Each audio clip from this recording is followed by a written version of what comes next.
Welcome, dear subscribers and curious listeners of my channel. When Tom Riddle was denied the position of Defense Against the Dark Arts professor, he cursed the job. Ever since, no teacher has lasted more than a year in the role. In this episode, we'll revisit all 7 professors who taught Harry and his friends, and uncover fascinating, book-only details that were left out of the films. Enjoy the video. Number 1. Professor Quirrell. Not as cowardly as he seemed. In the films, Quirrell is portrayed as a trembling, fearful wizard who ends up hosting Voldemort on the back of his head.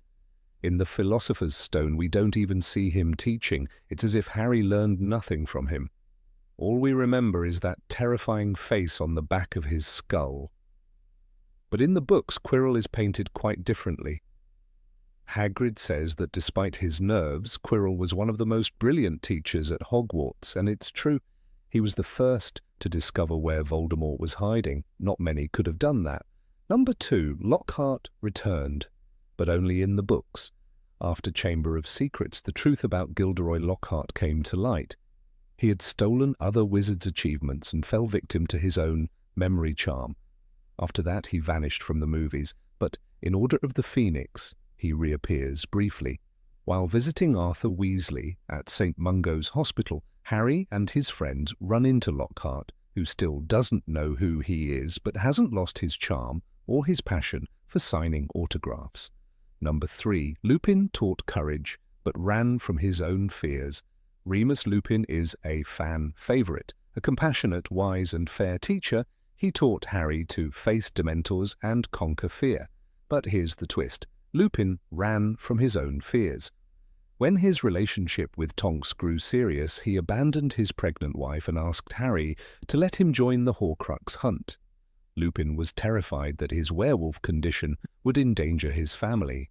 He later returned and made things right, but the moment remains a powerful and entirely book-exclusive insight.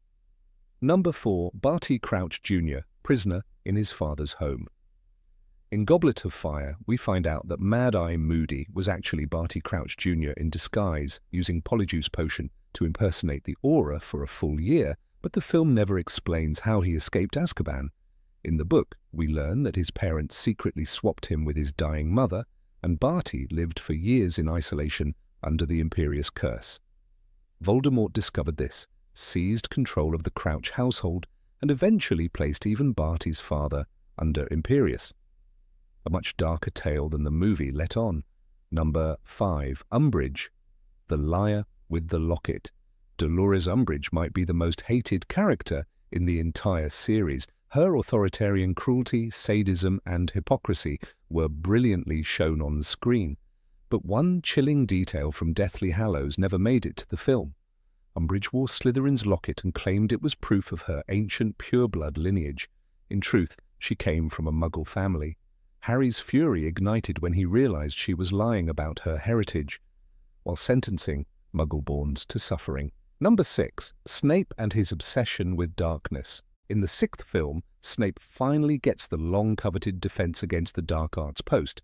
Dumbledore gave it to him knowing that Snape would soon leave Hogwarts and return to Voldemort's inner circle.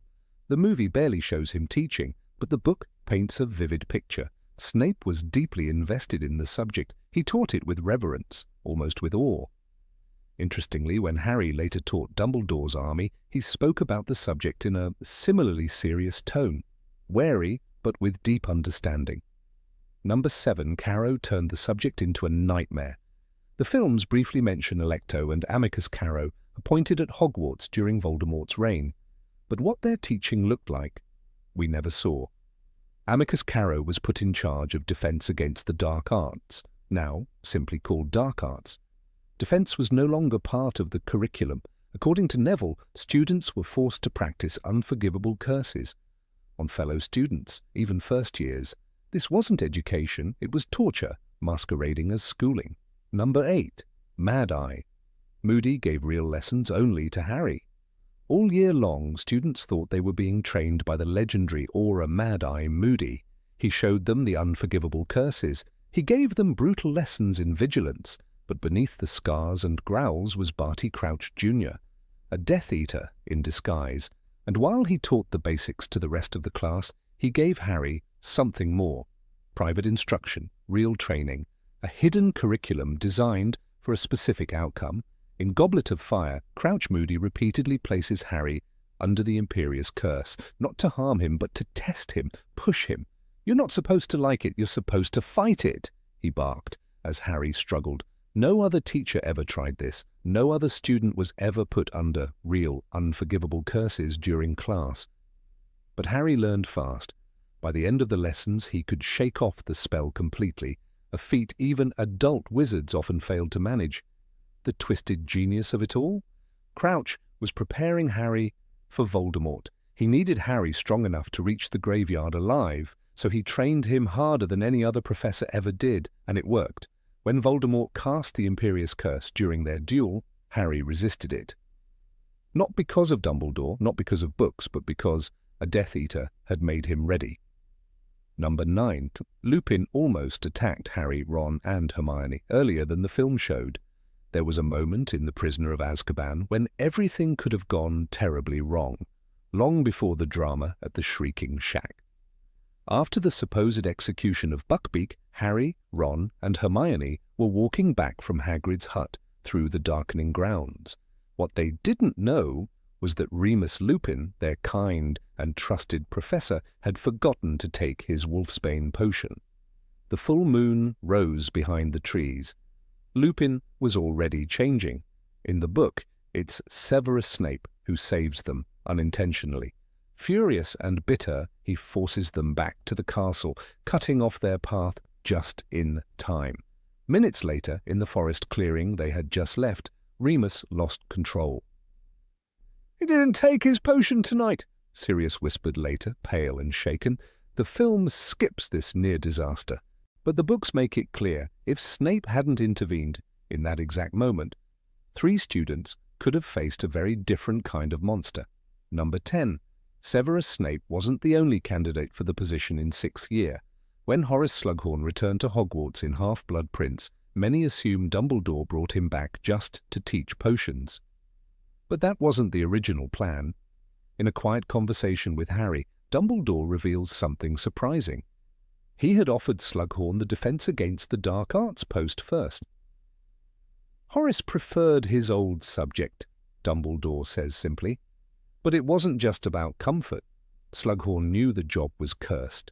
That rejection opened the door for Severus Snape. After years of being denied the role he wanted most, Snape finally got it. Not by accident, but by design. Dumbledore didn't just give in to Snape's ambition.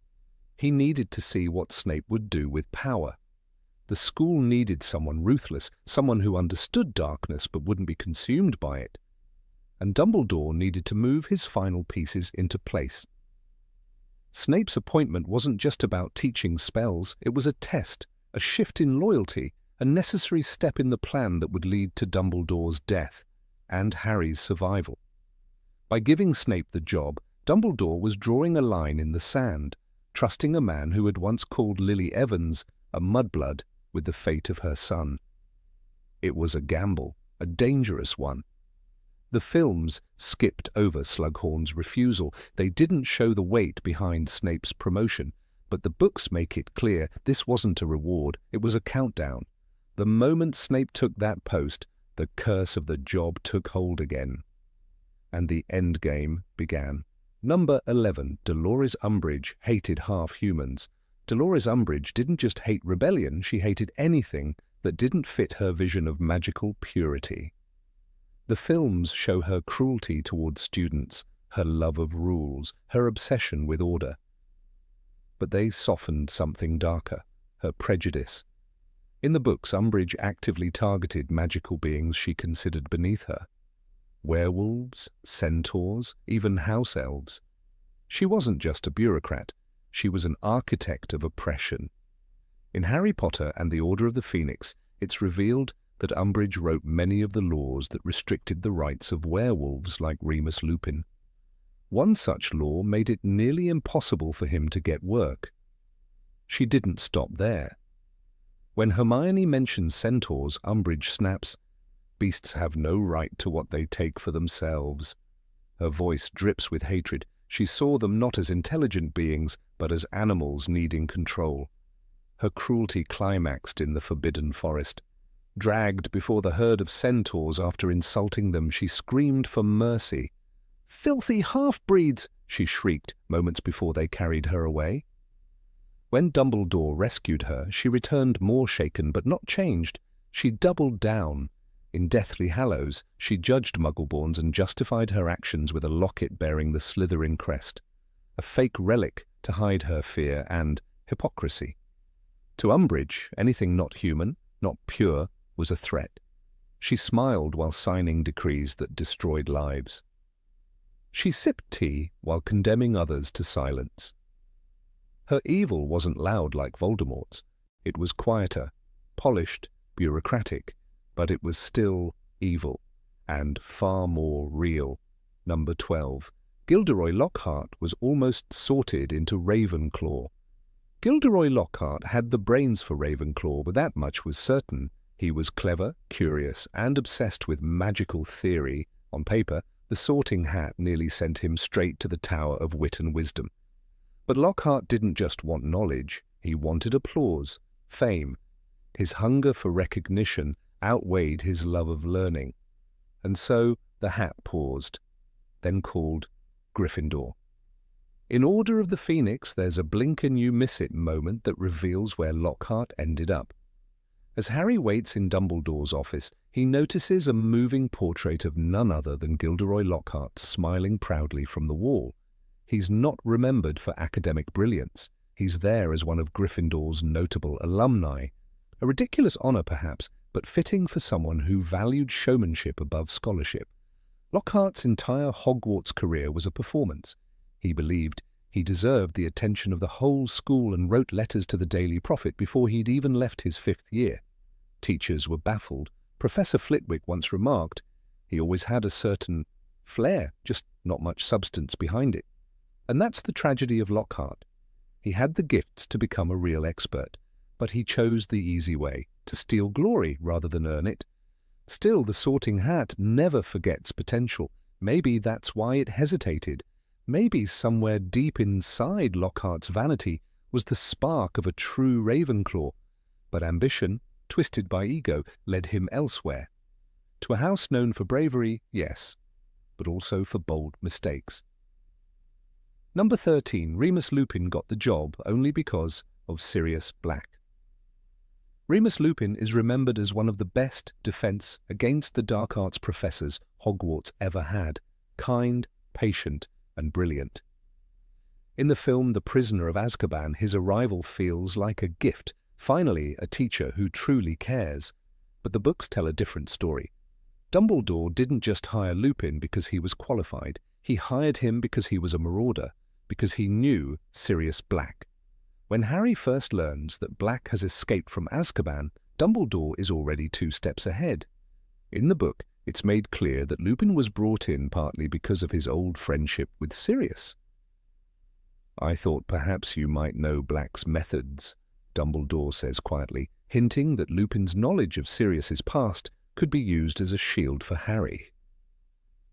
Dumbledore didn't trust anyone else to read the mind of a former best friend turned alleged killer. And Remus, he didn't object. Maybe he even saw it as a chance to make peace with the ghosts of his past. But it meant that from the start, Lupin's role wasn't just to teach. It was to act as a silent protector, a human shield between Harry and the man the wizarding world believed was coming to kill him. That's a heavy burden to carry, especially for someone already hiding the secret of being a werewolf. Ironically, when the truth finally surfaced that Sirius was innocent, Lupin was caught in the middle again. Friend to both the hunted and the hunter, teacher to the boy caught between. The films show a noble professor, but the books show something more fragile, more human. A man pulled back into a war he never truly left, not to fight, but to watch and to protect. Number 14, Professor Quirrell once taught Muggle studies. Before Harry Potter ever stepped foot in Hogwarts, Professor Quirinus Quirrell was already there, but not in the classroom you might expect. Long before he wore that infamous purple turban and became the vessel for Lord Voldemort, Quirrell taught Muggle studies. Yes, the very man who would one day help the Dark Lord rise again once stood before students explaining how electricity worked, how airplanes stayed in the air, and why Muggles used telephones instead of owls. It's almost impossible to ignore the irony. Imagine the same professor who once said, "There is much we can learn from Muggles, even if they lack magic," later becoming the silent servant of the darkest wizard in history. In Harry Potter and the Philosopher's Stone, Hagrid hints at Quirrell's transformation. "He was a bright lad, Quirrell," Hagrid tells Harry. "Brilliant mind, just a bit nervous, you know. Went off for a year to get practical experience. Met the wrong sort of people." That trip, of course, was to Albania. That's where Quirrell encountered the wraith of Voldemort, still weak after his downfall. According to Dumbledore, he was foolish enough to believe he could resist him. But he didn't resist. Voldemort took him, body and soul. When Quirrell returned to Hogwarts, he no longer spoke of electricity or trains. He came back speaking in whispers, with trembling hands and a new obsession: the dark arts. The films chose not to mention this backstory. They show Quirrell only as a stuttering coward hiding a monster in the back of his head. But the books paint a deeper portrait of a man who once believed in learning, in bridging two worlds, and who was ultimately destroyed by the thing he tried to understand. Number 15. Lupin and Snape were at war during their time at school. Of all the quiet wars fought in the shadowed corridors of Hogwarts, the bitter tension between Remus Lupin and Severus Snape is among the most complex and least explored in the films. Though their rivalry was touched upon briefly on screen, it is in the books, rich with subtle glances, suppressed resentment, and quiet disdain, that we discover the true nature of their enmity. From their schoolboy days to their reluctant professional coexistence, their relationship is one of unspoken hostilities, rooted in old wounds that never healed and truths that were never forgiven. When Remus Lupin arrived at Hogwarts as a professor in The Prisoner of Azkaban, his calm demeanor and soft-spoken charm quickly won over the students. Yet, behind his warm smile, he bore the heavy burden of his lycanthropy, his secret, his shame, and his curse. And there was one man who never allowed him to forget it: Severus Snape. From the moment Lupin entered the castle as a teacher, Snape launched a subtle campaign to expose him, planting clues for his students to discover the truth. It was not simply professional jealousy, it was personal, decades old. Their mutual hatred had its origins in their school years during the era of the Marauders. Lupin, though not the ringleader, had been part of the group that included James Potter and Sirius Black, two boys who had tormented Snape mercilessly. In Order of the Phoenix, Harry is shown a memory in which his father humiliates Snape in front of a crowd. Lupin is there, not participating, but not intervening either. His passive presence to Snape was no different from complicity, and this silence, this refusal to act, etched itself into Snape's memory as betrayal. As an adult, Snape wielded his position as potions master like a blade. When tasked with brewing Lupin's wolfsbane potion, a complex and dangerous concoction, he complied only under Dumbledore's direct order. Though he never publicly refused, his actions often undermined Lupin's stability. In one unforgettable moment in Prisoner of Azkaban, Snape takes over Lupin's defense against the dark arts class. There, with icy precision, he instructs the students on how to identify werewolves, even assigning them homework on the subject, knowing full well that Lupin is a werewolf. It was a surgical move designed to incite curiosity among the brightest students, particularly Hermione Granger. Snape's words in that moment, though not overt, cut deeper than any spell. Turn to page 394. The class, bewildered, obeys and finds themselves reading about werewolves. Lupin's secret was being dangled in front of the children like raw meat before wolves. It wasn't just cruelty, it was vengeance, masked as pedagogy. And in doing so, Snape violated the unspoken code of professionalism between staff members. But for Snape, This was not merely about rules, it was about justice, in his eyes long overdue. Lupin, for his part, remained calm on the surface. His reaction to Snape's provocations was rarely confrontational. Instead, he used irony, gentle correction, or complete silence. But beneath that calm was a deep discomfort. Lupin knew the history he carried with him. He knew that his association with James and Sirius placed him permanently in Snape's crosshairs. But he also understood the danger of conflict, for his secret, once revealed, could cost him his position. Therefore his avoidance was not just peaceful resistance, it was survival. However, Lupin was not always neutral. There are moments, especially in The Half-Blood Prince, when his disdain for Snape peeks through. He tells Harry, "Severus Snape is a superb occlumens, and we are supposed to believe that he always hated the dark arts. But he knew more curses when he arrived at school than half the kids in the 7th year." Lupin's calm tone hides an edge here, a recognition of hypocrisy, of the double life Snape lived. He distrusted Snape's allegiance, even when others were convinced of it. Their war was silent but ferocious, and it went beyond insults or assignments. It was a battle for memory. Snape wanted Lupin to suffer the way he had suffered, reminded always of what he was, denied dignity, and exposed. Lupin wanted to forget, to atone, to live quietly despite his curse. He had no desire to revisit the cruelty of their school days, but Snape dragged the past into every interaction. There's a symbolic moment that highlights this unspoken war. In The Prisoner of Azkaban, when Snape bursts into the Shrieking Shack, finding Sirius, Harry, Hermione, Ron, and Lupin together, he is not merely angry, he is unhinged. His voice shakes, his wand hand trembles, and he calls them all fools for trusting Lupin and Black. "Out with it, Lupin!" he roars. "What's going on?" It is as if years of anger erupt at once. For Snape, it was not just a betrayal, it was the final confirmation that nothing had changed since school. Lupin still stood by Sirius. Snape was still the outcast. Even Dumbledore could not smooth this bitterness. Though he trusted both men, he understood that the wound between them was not one he could heal. He assigned Snape the Wolfsbane potion, but did not expect friendship to blossom. And when Lupin resigned at the end of The Prisoner of Azkaban, Snape said nothing. He had achieved what he desired. Lupin, exposed, humiliated, and gone. And yet this rivalry was not one-sided villainy. Snape's pain was real.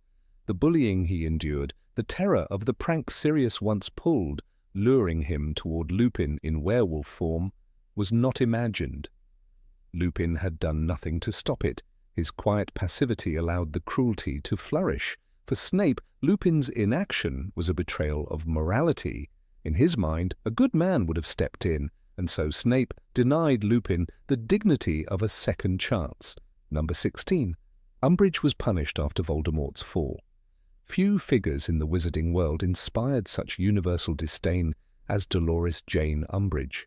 Her name alone was enough to stir a shiver down the spine of anyone who had walked the halls of Hogwarts during her infamous reign as High Inquisitor. Drenched in pink and wrapped in faux sweetness, she wielded her power not as a protector, but as a tyrant, one who carved rules into the skin of children with magical quills and smiled while doing it. While the films curiously turned away from her ultimate fate, J.K. Rowling left no such ambiguity in the books.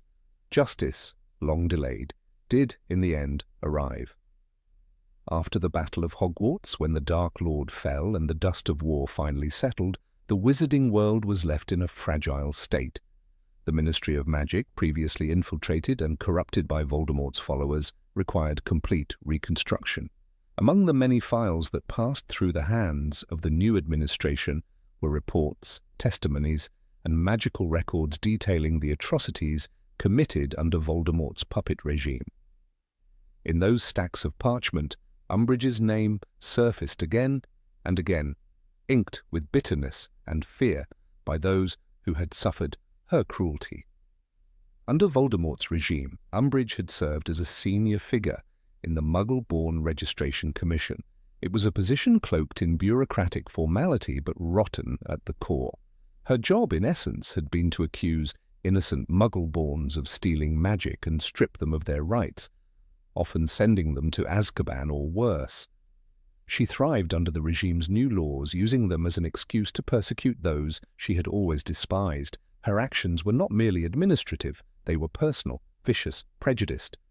Hermione Granger, in the aftermath of the war, played a significant role in uncovering Umbridge's transgressions. As one of the few who had personally witnessed the Commission's hearings, Hermione provided a damning testimony to Kingsley Shacklebolt, the newly appointed Minister for Magic. She described the chilling courtroom where Umbridge had presided like a queen in a decaying court, flanked by Dementors. In Harry Potter and the Deathly Hallows, Chapter 13, Rowling wrote, "Below the raised platform sat a woman with short blonde hair, wearing a bow on top of her head and a frilly cardigan. Dolores Umbridge. She looked very pleased with herself." That self-satisfied expression would be her last in freedom. Kingsley Shacklebolt, a man known for his deep sense of justice and calm authority, moved swiftly. The trials of those who had supported the Dark Lord were complicated. Many had done so under the Imperious Curse, others out of fear. But Umbridge was a different case. Her allegiance had not been forced. It had been eager. There was no curse clouding her mind, no threats hanging over her. She had acted of her own volition. And so she was arrested. The official charges against her were numerous: abuse of power, unlawful imprisonment, use of dark objects on underage students, and crimes against Muggle-born citizens. The evidence was overwhelming. In one recorded case, a young wizard named Edward Lemley, a Muggle-born orphan, was sentenced by Umbridge to Azkaban for possession of stolen magical heritage. His only crime had been existing. His wand had been snapped in front of him while Umbridge smiled coldly. That wand, retrieved from the Ministry archives, was presented in court as Exhibit A. During the proceedings, an ancient artifact known as the Veritas Scales was employed, a magical device designed to detect lies. When Umbridge claimed she had merely followed the law, the scales turned black and emitted a deep, ominous hum. Her defense shattered. The court, made up of respected figures like Griselda Marchbanks and Tiberius Ogden, ruled unanimously. Dolores Jane Umbridge was to be imprisoned in Azkaban for an indefinite period, pending further review. Her sentence was met with widespread public approval. The Daily Prophet, now free from Death Eater influence, ran the headline, "Umbridge sentenced, justice for Muggle-borns." Letters flooded the editorial office, many written by former Hogwarts students. One, penned by Dennis Creevey, read, "She tortured us while pretending it was for our own good. This is the first time in years I feel safe." The wizarding world, still healing, needed these moments of accountability. And Umbridge became a symbol, not of Voldemort's ideology, but of how cruelty could thrive even within the establishment. In Azkaban, Umbridge was no longer shielded by her connections or her veneer of propriety. She was stripped of her wand and pink cardigans. Her office, once lined with decorative plates featuring purring kittens, was reduced to a damp stone cell. The Dementors had been removed from guard duty after the war, a change initiated by Shacklebolt, but the prison remained a grim place. And for Umbridge it was not just the isolation that tormented her, but the silence. No rules to write, no punishments to assign, just time. Some sources claimed she lost her mind within the first few months. Whether or not that's true, no official word was ever released about her condition. The Ministry quietly transferred her to the east wing of the prison, a section reserved for the most dangerous offenders. Even among Azkaban's residents, many of whom had killed or cursed in the name of the Dark Lord, Umbridge was shunned, for in her they saw not a loyal servant, but a parasite who had benefited from chaos without pledging true allegiance to anything but power. One curious detail that emerged later from a Ministry report was the fate of her infamous quill, the one she had used to carve detentions into the skin of students. The magical artifact was confiscated and classified as a Class B dark object. Arthur Weasley, who had risen to head of the Department of Magical Law Enforcement, personally ensured it was destroyed. "Some tools," he wrote in a note to his wife Molly, "are too cruel to remain in this world." Umbridge's downfall was particularly poetic for those who had suffered under her rule at Hogwarts. Neville Longbottom, now a professor of herbology at the very school where he had once been tormented by her, told the Quibbler in an interview, "We all remember her, not just for what she did, but for how she smiled while doing it. Seeing her name on that prisoner list, that was closure." Number 17. Gilderoy Lockhart was Hermione's favourite professor. The dazzling smile of Gilderoy Lockhart had the power to disarm even the most sceptical minds, and no one was more taken by it than Hermione Granger. Often hailed as the brightest witch of her age, Hermione was a student who prided herself on logic, facts, and reason. But in her second year at Hogwarts, even she found herself enthralled by the golden-haired Defense Against the Dark Arts professor who seemed to embody charisma and courage. The films may have glossed over this chapter in her development, but the books paint a far more revealing portrait, one that tells a fascinating story about admiration, disillusionment, and the fallibility of even the most brilliant minds. From the moment Gilderoy Lockhart made his flamboyant entrance into the Hogwarts Great Hall, Hermione was smitten. She gasped along with the rest of the girls as he gave a winning smile and distributed signed photos of himself to the crowd. While Harry and Ron exchanged glances of disbelief, Hermione beamed. She had read every one of his books. Magical Me was one of her favourites, and she often quoted his so-called adventures with deep admiration, repeating tales of his narrow escape from the Band and Banshee, or his victory over the Wagga Wagga werewolf with shining eyes. Hermione was not merely intrigued, she was utterly captivated. During their first Defense Against the Dark Arts class, when Lockhart released a cage of Cornish pixies and promptly demonstrated his inability to control them, the class descended into chaos. Most students, including Harry and Ron, were stunned by the professor's incompetence, but not Hermione. She dutifully defended him afterward, insisting that Lockhart had simply been caught off guard or was just trying to see how we'd manage. She was the only student who stayed behind to help him clean up the mess, even as the pixies dangled Neville Longbottom from the chandelier. Despite mounting evidence that Lockhart was more show than substance, Hermione continued to idolize him. When he assigned his own books as required reading, she didn't complain about the cost. In fact, she seemed excited to read them all. Her copy of Gadding with Ghouls had been read so many times, its pages were already creased by September. Lockhart's smiling face grinned from several of her bookmarks.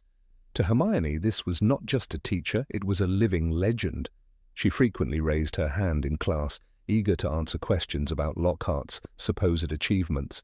She would cite exact pages and chapters, always careful to pronounce the foreign names of magical creatures with perfect intonation. It wasn't about showing off, it was genuine admiration.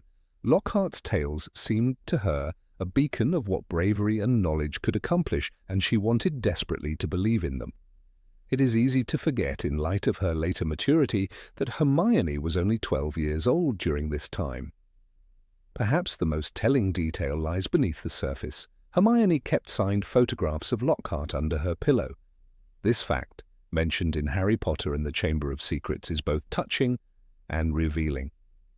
For a girl so rooted in reason and intellect, Hermione's infatuation with Lockhart was profoundly emotional. It wasn't a crush exactly, it was a belief. She believed in what he represented, the idea that knowledge and charm could coexist with heroism. When Ron scoffed at Lockhart's antics, Hermione bristled.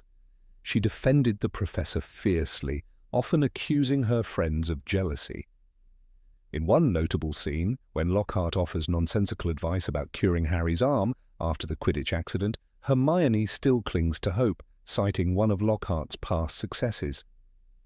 It is only much later, well into the school year, that her loyalty begins to erode. Even as Lockhart continuously failed to perform even basic magic correctly, Hermione rationalized it.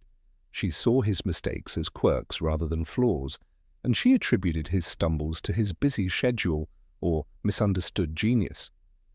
When Valentine's Day arrived and the school was flooded with dwarves dressed as cupids, an event arranged entirely by Lockhart, Hermione found it delightful. She blushed when Lockhart gave her a particularly grand smile during breakfast. But admiration, especially one built on illusion, is a fragile thing. As the year wore on and the attacks on students intensified, even Hermione's faith began to waver. Still, she was one of the few who consulted Lockhart for answers, hoping he would rise to the challenge.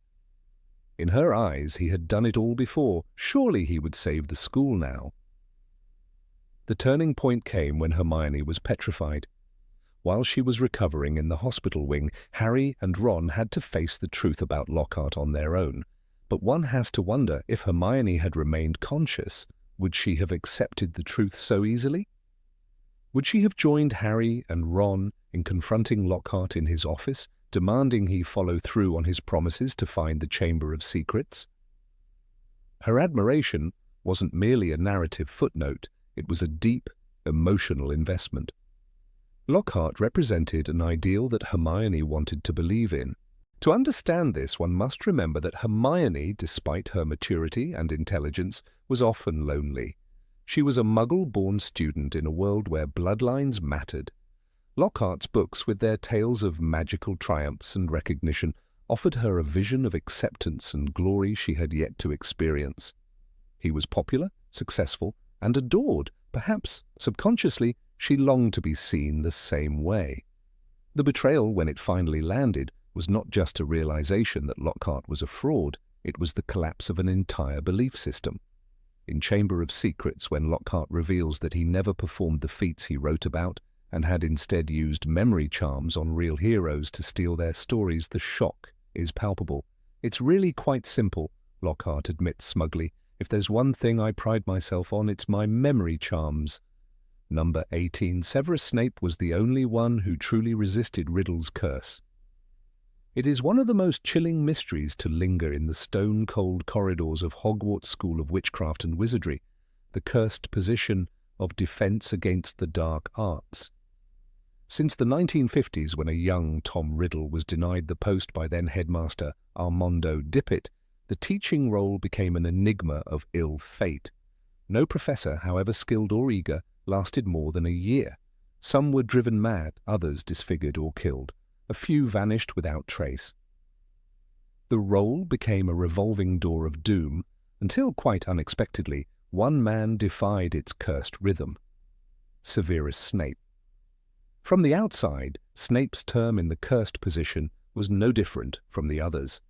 He held the post for 1 year, no more, no less, but unlike his predecessors, he did not fall victim to the curse. He left not in shame, madness, or disgrace, but by design, his own.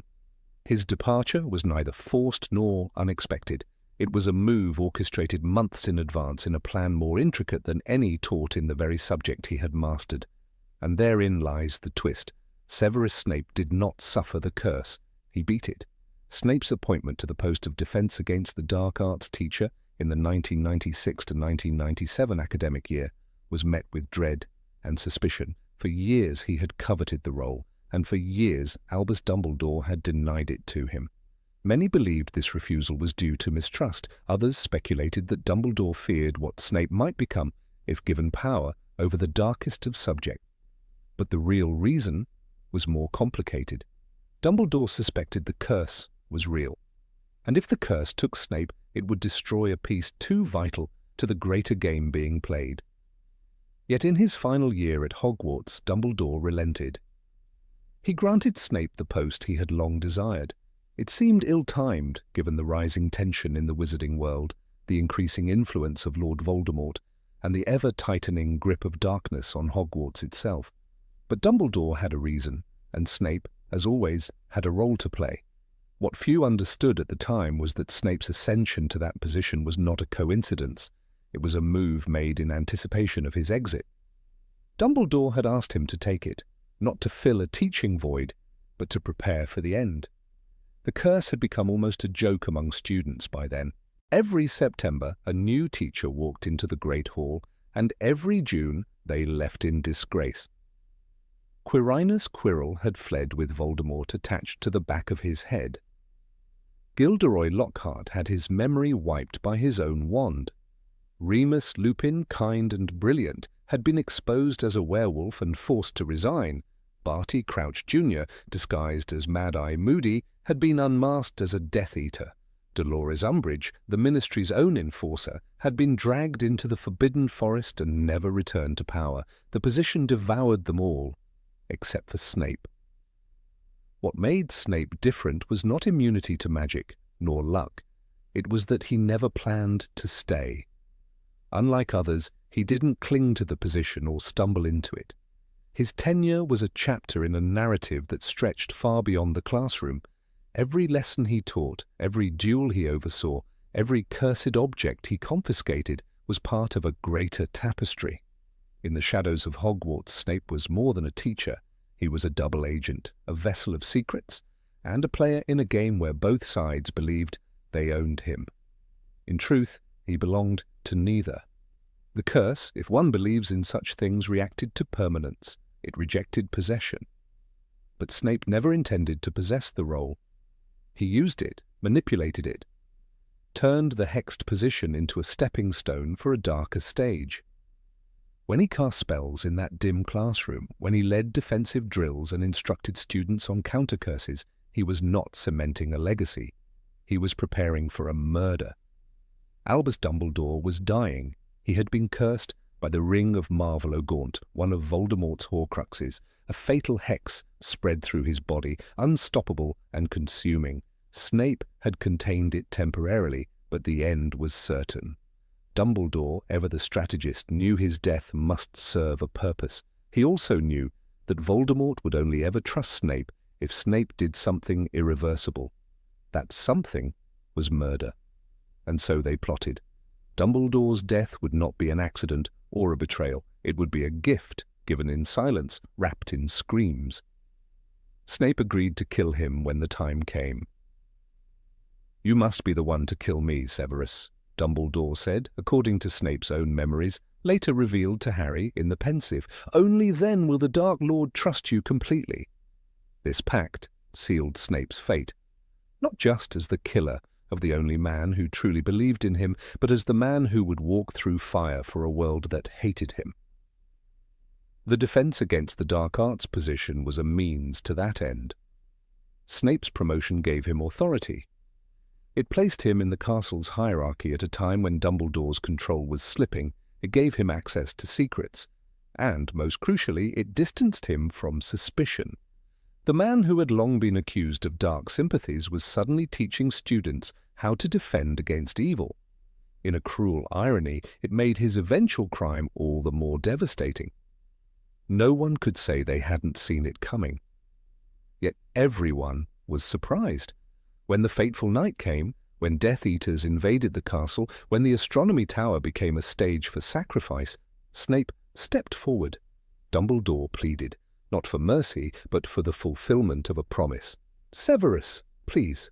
And Snape, haunted and hollow, cast the Avada Kedavra. The curse lifted Dumbledore's body like a puppet before letting it fall into the night. In that moment, Snape was free of the role. He fled, but not in disgrace. He fled to become headmaster. Herein lies the deeper defiance of the curse. The pattern was always clear. A teacher would take the post, teach for a year, then vanish, replaced by another victim. But Snape did not vanish. He rose. He assumed a higher office. The curse, which had claimed so many, had been circumvented. By stepping away of his own volition, Snape rendered the curse powerless. He did not resist it with brute strength, but with intellect, planning, and sacrifice. Where others had tried to overcome it by succeeding in the post, Snape succeeded by using the post as a disguise. The curse's power, if it indeed existed, was rooted in the will of its creator. Voldemort had wanted the position and had been denied. In fury, he hexed it so no one else could keep it. But Voldemort never expected anyone to approach the role as Snape did. Voldemort dealt in absolutes, loyalty or treason, strength or weakness. Snape dealt in ambiguity. He occupied the shadows, the spaces in between, and in doing so he escaped the rigid fate the curse imposed. Snape's mind was a complicated and dangerous place, Dumbledore once remarked, and nowhere was that more evident than in the subtle triumph he achieved over the Dark Lord's curse. Others had faced the position as a challenge to be mastered. Snape treated it as a mask. It was never about the job. It was about the mission. Even Lord Voldemort, in all his obsession with control, never realized that Snape had bent the curse to his own ends. By the time he appointed Amicus Carrow to oversee dark arts instruction, Voldemort believed Snape had moved on, consumed by his role as headmaster and devoted servant. But the truth was more nuanced. Snape had not abandoned the position. He had elevated beyond it, and in doing so, he exposed the curse as a limitation only to those who believed in it. Snape's defeat of the curse was not grand or theatrical. It was not a public duel or a burst of golden light. It was quiet, methodical, tragic. He did not outlast the curse in years, but in meaning. His single year was not a defeat, but a victory so profound that few recognized it. It was, in essence, the fulfillment of everything the post was meant to prevent: stability, secrecy, and strength. The most telling irony is that Severus Snape died not as a defense against the dark arts teacher, but as its truest master. His actions, though steeped in betrayal, were acts of protection. He shielded Harry Potter, he protected Hogwarts, he obeyed Dumbledore's will even after his death. He taught not only spells, but courage. And when his own time came, it was not the curse that claimed him, but Nagini. In the pensive, Harry saw the truth. He watched the memories unfold, saw the love Snape had borne for Lily Evans, the sacrifices he made, the burdens he carried, and in that final revelation, the boy who had hated the professor came to understand the man. In the Battle of Hogwarts, Harry told Voldemort, Snape was Dumbledore's man, through and through. When the war ended, Harry honored him. He named his son Albus Severus, saying, "He was the bravest man I ever knew." And perhaps he was, not because he wielded great magic, or because he killed or died, but because he stood in the eye of the curse and did not blink. He walked through its darkness and emerged not untouched but unbowed. The curse of the defense against the dark arts post was never truly about magic. It was about will, and Severus Snape, with all his flaws, his grief and his hidden valor, had more will than any man Voldemort ever feared. Not a victim, not a survivor, but the one who turned the curse into a tool and vanished before it knew it had been defeated. Number 19. Moody was paranoid long before fourth-year events. Of all the Aurors who walked the dark corridors of the Ministry of Magic, none were as feared, respected, or misunderstood as Alastair Mad-Eye Moody. Known for his magical eye, gnarled face, and gruff demeanor, Mad-Eye was a legend in the field of dark wizard hunting long before he ever set foot on Hogwarts grounds. Though most fans first encountered him in Harry Potter and the Goblet of Fire, the truth is that Moody's story began long before the events of Harry's fourth year. His relentless paranoia, often painted as comedic or exaggerated in the films, was in fact a hard-earned shield, one forged through years of blood, betrayal, and brutal lessons that no classroom could teach. From the very beginning, Alastair Moody's approach to life was grounded in the assumption that danger was always lurking just beyond the veil. Not without reason, of course. Moody lived through the First Wizarding War, a time when Death Eaters roamed freely and trust was a currency no one could afford. As mentioned in Order of the Phoenix, Moody put half the cells in Azkaban to use during Voldemort's first rise to power. He was a warhound unleashed by the Ministry, driven not by glory but by an unshakable sense that evil was always one step away from striking. It was during this era that his habits formed: constant vigilance, the refusal to eat or drink anything he hadn't prepared himself, and the practice of checking every dark corner twice. His house was layered in enchantments more complex than some Gringotts vaults: anti-apparition jinxes, imperturbable charms, secrecy censors. These were not precautions, they were necessities. Moody's front door was reportedly sealed with a key that changed itself every hour. Every mirror in his home was charmed to scream if anyone entered the room unannounced. These behaviors earned him a reputation. Even Kingsley Shacklebolt once said, "He's not mad, he's just been right too many times." But what many saw as eccentricity was simply survival.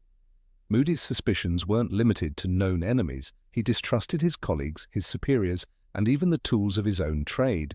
When given new magical equipment by the Ministry, he dismantled it first to ensure there were no tracking spells. In the Aura department, he once accused a fellow Aura, Wilbert Croft, of secretly aiding the Lestranges. Though no proof was found, Croft later disappeared under suspicious circumstances. Whether Moody had sniffed out a traitor or simply driven a man to flee remains unclear, but the message was undeniable. Moody's paranoia was invasive, ruthless, and often terrifyingly effective. This same instinct for detection made him a favorite topic in the Daily Prophet, where he was occasionally ridiculed. A 1984 editorial mockingly suggested he saw dark marks in his soup. Yet it was precisely this foresight that spared him countless times. During the infamous raid on Dolohov's hideout in 1987, Moody sensed a trap from the placement of dust on the floor. Instead of charging through the front as planned, he triggered the ambush from outside with a simple confringo, exposing the enchanted mannequins rigged with explosive curses. Every other Aura on that assignment agreed afterward. Anyone else would have walked into their own funeral. Still, despite all his layers of protection, Moody had one fatal blind spot. He never expected the dagger to come from inside his own walls. By the time Goblet of Fire begins, Barty Crouch Jr. had already subdued him, an ironic twist in the tale of a man obsessed with keeping threats at bay. The irony was cruel and bitter. Moody, the man who never let down his guard, was overpowered not in a battle or ambush, but while preparing a drink in his own home. It wasn't a spell from behind, it was polyjuice potion in his flask. It was betrayal cloaked in impersonation. The book doesn't linger long on this theft of identity, but we can infer much from Dumbledore's comments. In Goblet of Fire, chapter 35, Crouch used Moody's hair to make polyjuice potion, kept him alive under the imperious curse. The true horror isn't just that Moody was captured, but that he didn't see it coming. For a man like him, it would have been the ultimate humiliation. He expected assassins, not impersonators. He prepared for ambushes, not clever subterfuge involving his own safety protocols being turned against him. His paranoia had saved him too many times to count. But in the end, it also built a false sense of security. Moody believed he had outsmarted the world. He was so focused on dangers from the outside that he forgot how easily one man could slip past if he wore the right mask. It was perhaps the only time in his long and violent career that he underestimated someone, and it nearly cost him everything. Though he survived, the incident left scars far deeper than any visible wound. That year, while Crouch Jr. paraded around Hogwarts as Moody, students like Harry Potter and Hermione Granger saw only a grizzled but brilliant professor. The real Moody, however, was trapped in his own enchanted trunk, buried under layers of false identities and the scent of betrayal. He would later speak little of the experience, but those who knew him noticed the change. The lines on his face grew deeper. The spark in his eye, both magical and real, burned with something colder than suspicion. It was fury. Moody never regained the full trust of his own instincts after that. When he joined the Order of the Phoenix again, he became even more withdrawn, more severe. During their meeting in Grimmauld Place, he constantly scanned the room, his eye twitching every few seconds. He was no longer merely cautious. He was a man haunted by the realization that paranoia, no matter how thorough, is never absolute. In Order of the Phoenix, J.K. Rowling notes, Moody was the last to arrive, scanning the room as though expecting a Dementor to leap from the fireplace. He had been wounded in the most intimate of ways, not in flesh, but in faith. Even the way he interacted with others became more aggressive. He barked orders, showed no patience, and seemed to carry an invisible ledger of everyone's potential for betrayal. His treatment of Mundungus Fletcher, whom he despised for being unreliable, bordered on cruel. Moody didn't just distrust people anymore, he judged them preemptively. It was as if he believed that everyone, given time and opportunity, would eventually wear someone else's face. The tragedy of Moody is that he was both the embodiment of justice and its most paranoid guardian. He lived in a world where trusting the wrong person could end your life, and it often did. But he also lived long enough to see his own methods fail. His story isn't just one of heroism. It's a tale of a man who saw too much, lost too many, and ultimately became a prisoner of the very vigilance that once made him great. There's a reason his motto was constant vigilance. It wasn't just a battle cry. It was a prayer, a plea, a desperate mantra repeated over and over to keep the darkness at bay. Moody didn't want to die. He didn't want others to die either. He simply understood, more than most, how thin the line was between life and death in the magical world. And he made it his mission to walk that line alone, so others wouldn't have to. Even his magical eye, so often a source of curiosity, symbolized this way of life. It wasn't just a tool to see through walls, it was a prosthetic born from violence, replacing a part of himself lost in war. It allowed him to see what others missed, but it also ensured he never stopped looking. He couldn't rest, he couldn't relax. Even in his own home, even in sleep, Moody lived like a man hunted by the very world he sought to protect. Years later, when he was killed escorting Harry Potter away from Privet Drive, his death struck like a thunderclap. There was no time for final words or heroic sacrifice. A curse struck him from the air, sudden, silent, and cruel. Just like that, the most vigilant wizard of his time was gone. And it was fitting, in a tragic sense. For a man who always expected death, it finally came, just not when or how he planned. Those who remembered him spoke of bravery, of his unflinching dedication, but none could deny the sadness that followed his memory. Moody was not a man who found peace. He was a soldier who never stopped fighting, even when the war had paused. His life was a testament to the cost of survival and the emotional toll that came with being right about danger, one too many times. What makes his legacy powerful is not the number of dark wizards he defeated, but the way he embodied the terrifying truth that evil often wears familiar faces.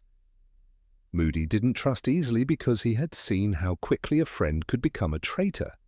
His downfall, being captured by someone using his own identity, was not a reflection of failure, but a reminder that no defense is perfect. In the end, Alastor Moody was not mad. He was broken, reforged, and tempered by war. His paranoia was not a flaw, it was armor, but even armor can rust. Even the sharpest eye can be blinded by routine, and sometimes even the bravest Auror can be defeated, not by power, but by surprise. Number 20, Quirrell wore his turban for a made-up reason. There was something unsettling about Professor Quirinus Quirrell from the moment Harry Potter first laid eyes on him. Clad in a large purple turban that seemed almost comically oversized for his frail frame, Quirrell exuded an awkwardness that veiled a deeper, more sinister secret. Most first-year students at Hogwarts took little notice of the nervous professor's constant stammering and twitching. They merely saw him as a harmless, eccentric academic. But within the folds of that turban, beneath the layers of false humility and manufactured fear, lived a truth darker than any of them could have imagined. The 1997 film Harry Potter and the Sorcerer's Stone simplifies the purpose of Quirrell's turban with an unambiguous visual cue. It served as a covering for the disfigured face of Lord Voldemort, whose soul clung parasitically to the back of the professor's head. But the book, in true Rowling fashion, provided an added layer of deceit, a fabricated narrative carefully woven by Quirrell himself to protect the lie. Quirrell did not merely wear the turban for concealment. He created an entire story around it, a tale meant to distract, to mislead, and ultimately to disarm suspicion. According to Quirrell, the turban had been a gift from an African prince, a grand token of gratitude for saving the prince's life from a rampaging band of zombies. He shared this tale freely with students, often embellishing it with additional flourishes about magical charms woven into the fabric of the turban, protections against the dark arts, and layers of ancient enchantments passed down from tribal sorcerers. He even claimed the headwear repelled vampires. "He was afraid his students would smell something," Hermione once commented, alluding to the strong garlic odor that often wafted from his classroom. "He says it's for vampire protection, but I think he just likes the attention." This garlic, curiously strong and ever-present, became another part of Quirrell's elaborate smokescreen.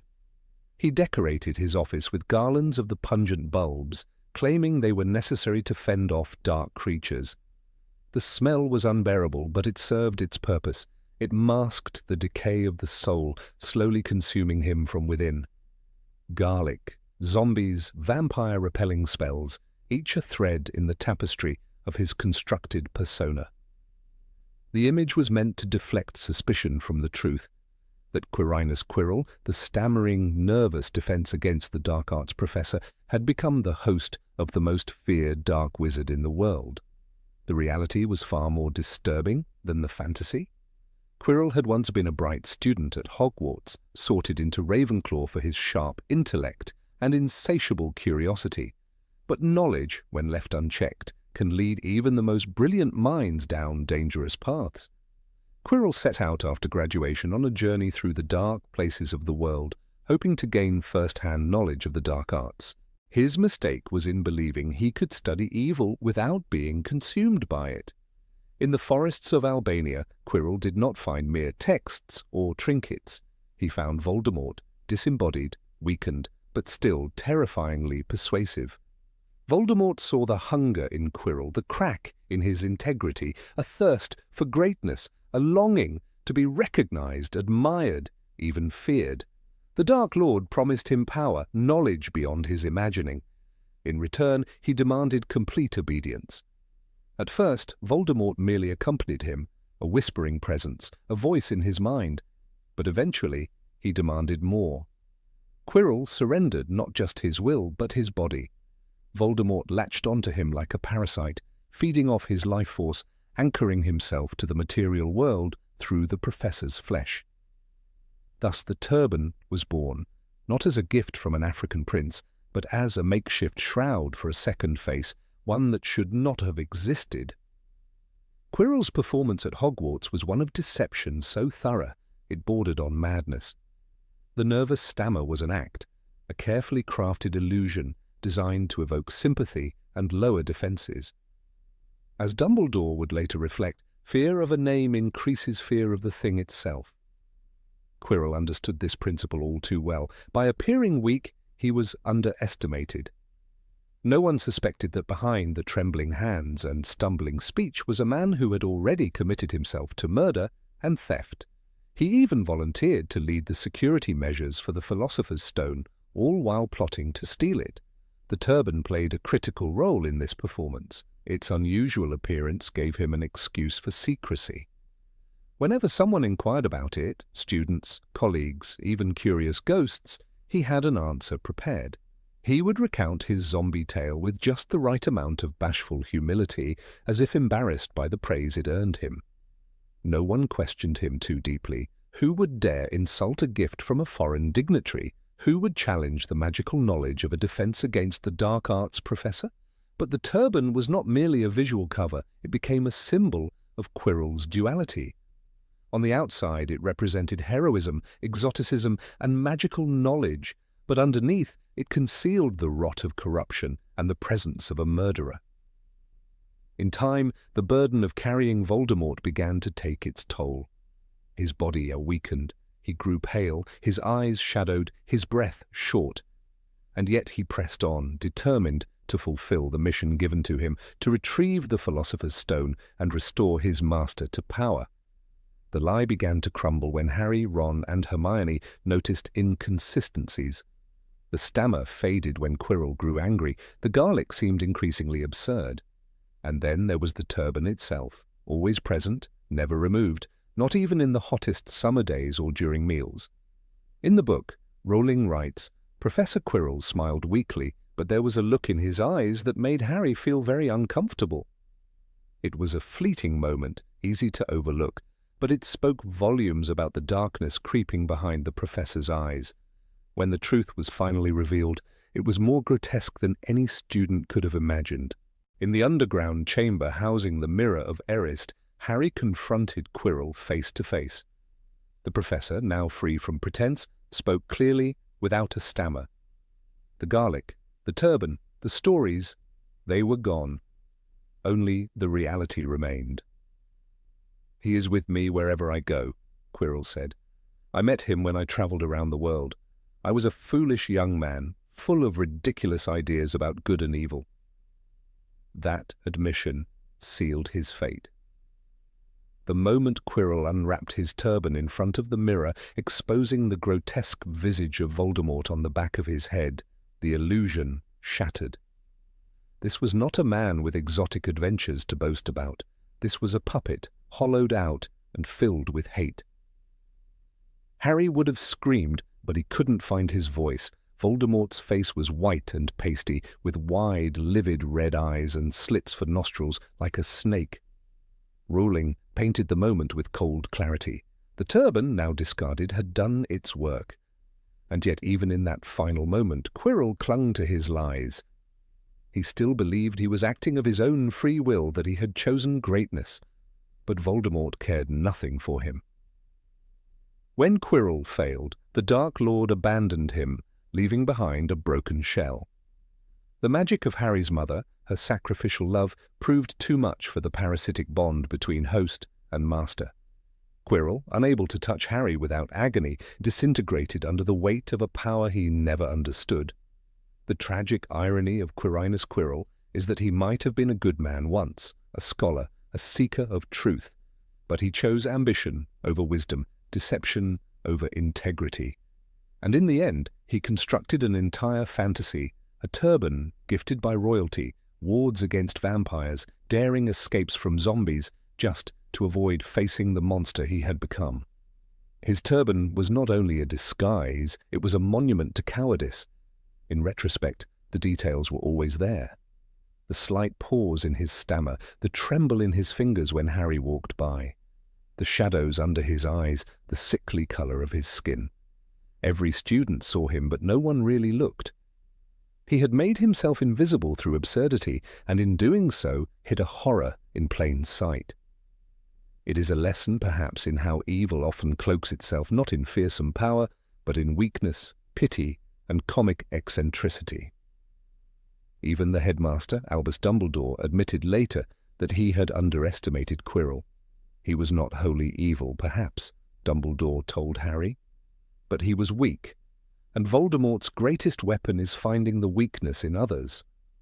That weakness wore a turban, a fabric of lies stitched with fear and soaked in the sweat of a man who had lost his soul long before he lost his life.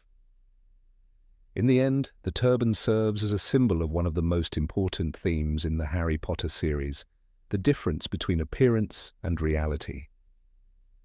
Just as the Mirror of Erist reveals not what is, but what is desired, Quirrell's turban concealed not just Voldemort, but the truth about who Quirrell had become.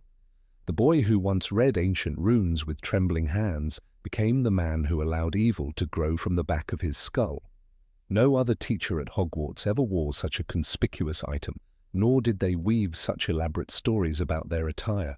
In the quiet years that followed, students sometimes joked about the zombie prince or the vampire-proof turban, not realizing how close they had come to darkness. But for those who truly understood, the memory of Quirrell's deception remained a chilling reminder that evil often walks among us dressed in the most absurd disguises. In the dusty corners of the Hogwarts library, the story of Professor Quirrell became a cautionary tale, not of the Dark Lord who used him, but of the man who let himself be used, a man who wrapped himself in fiction so tightly that when the truth came to light, there was nothing left underneath, just a turban, and a face that never should have been. Number 21, Barty Crouch Jr. introduced real reforms to the curriculum. It was a curious twist of fate that one of the most dangerous Death Eaters to walk the halls of Hogwarts also became, ironically, one of the most effective and unforgettable professors of defense against the dark arts the school had ever seen. In his stolen identity as Alastair Moody, Barty Crouch Jr. not only deceived the entire school, but also managed to revamp the way students thought about magical defense. His lessons were not theoretical musings or repetitive textbook recitations. They were brutal, unforgettable, and frighteningly real. Students left his classroom not just with knowledge, but with instinct. The real Moody, grizzled and paranoid, might have taught similar methods. But what made Crouch Jr.'s version distinct was that he wasn't merely pretending to be a war-hardened aura. He had lived darkness firsthand. Every word he spoke in that year as a professor dripped with authentic menace and experience. When he introduced the unforgivable curses to his fourth-year students, he did so with a calculated intent. As he demonstrated the Cruciatus curse on a spider, and it curled in unspeakable agony, Hermione gasped, Neville turned white, and Harry clenched his fists. The classroom had never felt more alive with terror or truth.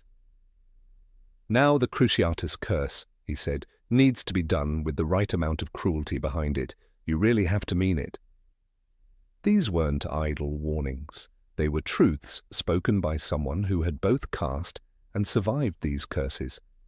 It was a chilling moment, but also a lesson that etched itself deep into the students' minds. No previous professor had dared to bring them this close to the raw, ugly side of magic. Barty Crouch Jr., in his grim masquerade, dared to do what others avoided, show students what they were really up against. For the first time, students were no longer children rehearsing wand movements. They were initiates into a brutal world. Harry Potter, who had already seen death and loss, felt the importance of these lessons in his bones. When Crouch demonstrated the killing curse, Avada Kedavra, there was a silence so heavy it seemed to crush the breath out of the room. A green flash, a lifeless spider. No incantation had ever felt so final, so absolute. That lesson wasn't forgotten. It lingered in the air, followed students into their dreams. Perhaps the greatest impact of Crouch's teachings lay in how he introduced practical, situational defense. It was no longer about blocking jinxes from a safe distance. Students were thrown, sometimes literally, into magical simulations where reaction, not theory, determined success. Even Draco Malfoy, typically smug and disdainful, found himself unnerved by these drills. For students like Hermione and Ron, the shift was exhilarating and terrifying. They were tested under pressure, made to act instinctively in chaos, just as they would need to in war. The fake Moody didn't treat his students like fragile children. He demanded more. He forced them to step into danger, not real danger perhaps, but close enough that the lessons stuck. He believed that if they were to survive what was coming, they needed to be trained like soldiers, not scholars. And he wasn't wrong. Within 2 years, many of those very students would find themselves on the battlefield, not of exams, but of life and death. Neville Longbottom in particular emerged from that year changed. Though shy and hesitant at first, he found strength under the harsh spotlight of Crouch's classroom. It was no coincidence that Neville later led Dumbledore's army alongside Ginny Weasley. The seeds of his courage were planted during that 4th year. Even though he trembled when the Cruciatus curse was demonstrated, knowing it had been used on his parents, he still came to class. He still stood his ground. It was a slow burn of bravery, fanned by cruel winds. One cannot ignore the irony. Barty Crouch Jr. was grooming Harry for the Triwizard Tournament, guiding him through danger only to lead him to Voldemort. Yet in doing so, he also taught him survival skills that would later save his life. He turned Harry into a fighter, whether he meant to or not. Every obstacle in the tournament became a test of the lessons Moody had planted. The lesson on resisting the Imperious Curse, where only Harry managed to throw it off, proved critical when Voldemort attempted to control him in the graveyard. That one skill, drilled again and again, became Harry's salvation. "I fought it," Harry would later say, after resisting the Imperious Curse in class. "I had a feeling it was wrong, so I fought it." These words showed not only talent, but the direct result of intense preparation. Before that year, few students had even heard of such mental resistance. After it, the notion of magical autonomy had become part of their muscle memory. Ginny Weasley, who had survived possession by Tom Riddle's diary, found in Moody's lessons a path toward regaining her confidence. She learned to react without freezing, to duel without doubting her instincts. By the time Dumbledore's army was formed, she was one of its fiercest fighters. The bridge between that terrified girl in the Chamber of Secrets and the dueling champion of later years ran right through Crouch's classroom. The curriculum itself shifted under his tenure. Lessons expanded beyond defensive spells into counter curses, shield charms, and even rudimentary detection spells. Moody believed that knowledge without application was worthless. Every charm they learned was tested under duress, mock ambushes, sudden threats, even wandless improvisation. It wasn't about grades anymore, it was about readiness, it was about survival. Even Cedric Diggory, Hufflepuff's golden boy, benefited from the rigor of those lessons. Though he would tragically die in the graveyard at the end of that year, he faced his final moments armed with courage honed in real training. When Voldemort returned and the first real war in over a decade ignited, it was the class of Crouch Moody that stood more prepared than any other. They had already been through something very close to war. Of course, there was a dark layer beneath all of this. Crouch's methods weren't born from love or duty. They were weapons forged from trauma, hatred, and cunning. He didn't teach students out of concern. He taught them because it served his greater deception. But intentions do not always define results. The man who masqueraded as a hero became one, if only briefly, by forcing young wizards and witches to confront the world as it truly was, brutal, unfair, and mercilessly dangerous. Even after his unmasking, many students struggled to reconcile the truth. How could someone who had empowered them so thoroughly be a Death Eater? The betrayal cut deep, yet it didn't erase the strength they had gained. Hermione Granger, who valued truth above all else, later admitted that while she despised what Crouch had done, she couldn't deny his effectiveness. "We learned more in that 1 year than in all the others combined," she once told Harry. The bitterness in her voice was tempered with reluctant respect. For the professors who followed, Umbridge, Snape, Carrow, the bar had been set impossibly high. Even as Umbridge pushed a return to theory and banned practical magic, students rebelled. They had seen what true preparation looked like. They knew that defense was not ink on parchment. It was blood, sweat, and reflex. Dumbledore's army was a direct result of Crouch's influence, even if its founders didn't like admitting it. He showed them what was possible, then left them desperate to reclaim it. Fred and George Weasley, though never academic stars, had a unique appreciation for that year. For them, it had been the only time lessons had felt like adrenaline and not detention. They respected action, and action was exactly what Crouch delivered. Moody's classes became something of a legend in the Gryffindor common room, spoken of in hushed, respectful tones even long after his exposure. When the Second Wizarding War reached Hogwarts and the school became a battlefield, those once frightened children fought like soldiers. Lavender Brown, Dean Thomas, Seamus Finnegan, all of them had touched the edge of real fear during that pivotal year. They had known what it was to flinch, to block, to counter. They had learned that the time to act was always now. In that regard, Crouch succeeded where others had failed. He pulled the veil off the fantasy of magical education and thrust reality into their hands. Even years later, when Hogwarts rebuilt and returned to peace, stories of the Year of Moody endured. They became part of the school's whispered folklore, equal parts fear and fascination. To some, it was a story of betrayal. To others, a lesson in complexity.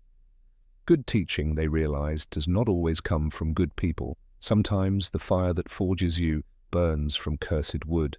Minerva McGonagall, who had her reservations from the beginning, later admitted in private that the students from that year had shown a resilience unlike any before them. Though she never condoned the deceit, she recognized the effect. The fake Moody had raised a generation that wouldn't flinch in a duel. In her stern Scottish way, that was high praise. Even Harry, after all the pain and revelation, never forgot the drills, the pressure, the thrill of learning magic that actually mattered. It was no exaggeration to say that Barty Crouch Jr., in all his madness and deception, had taught him the meaning of survival, not just in battle, but in belief. Belief that magic, in its rawest form, was not for show or spectacle, it was a weapon, and like any weapon, it had to be mastered, or it would destroy you. The legacy of that single year lingers in every retelling of the Battle of Hogwarts, in every student who stood when it would have been easier to run. Crouch didn't mean to prepare an army, but he did. He didn't mean to build heroes, but he forged them nonetheless. And that, perhaps, is the strangest magic of all, that a man bent on betrayal accidentally gave Hogwarts its greatest lesson in how to fight back. Number 22. Umbridge banned the use of wands during class. Dolores Umbridge, with her sugary smile and lace-collared authority, arrived at Hogwarts under the pretense of educational reform. Her true purpose, however, was much darker: control.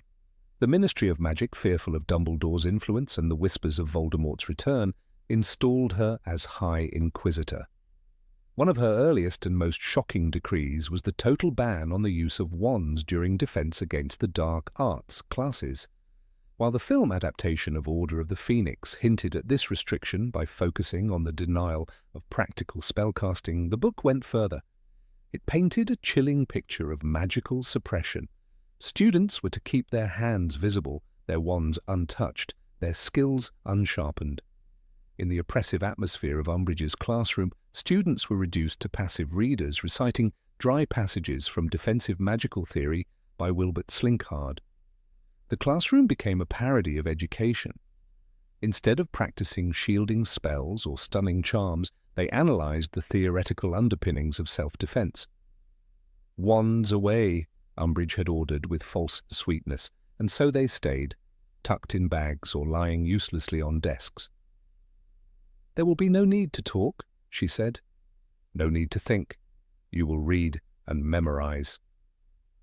The fear that once accompanied encounters with Death Eaters now found a home inside the classroom walls.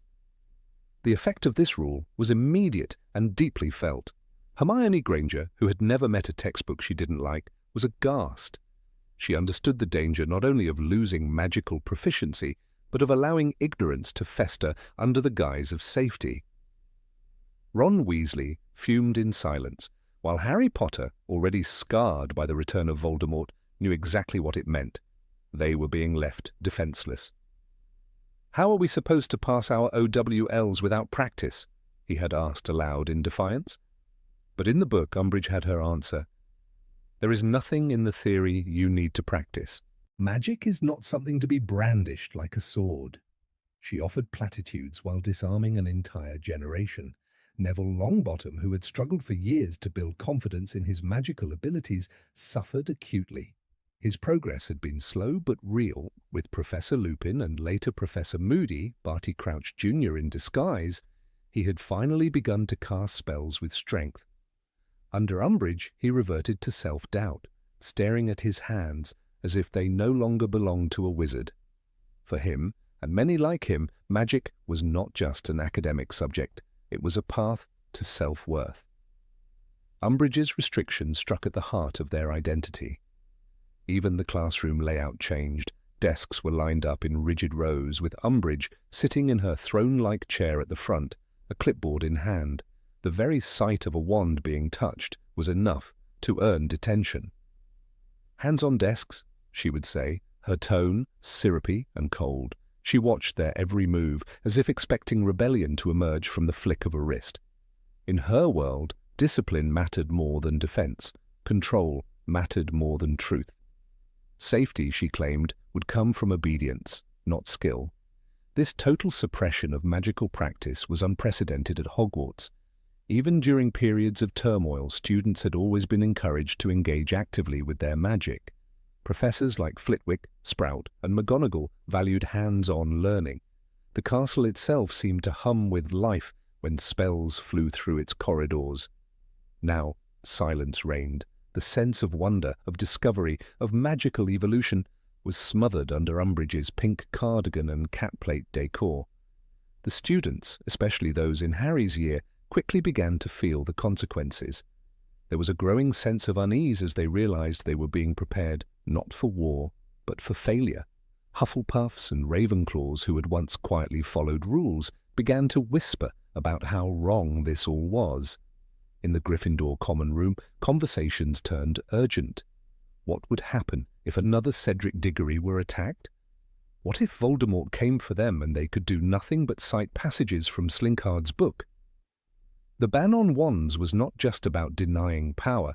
It was about instilling fear, fear of punishment, fear of doing the wrong thing, fear of questioning authority.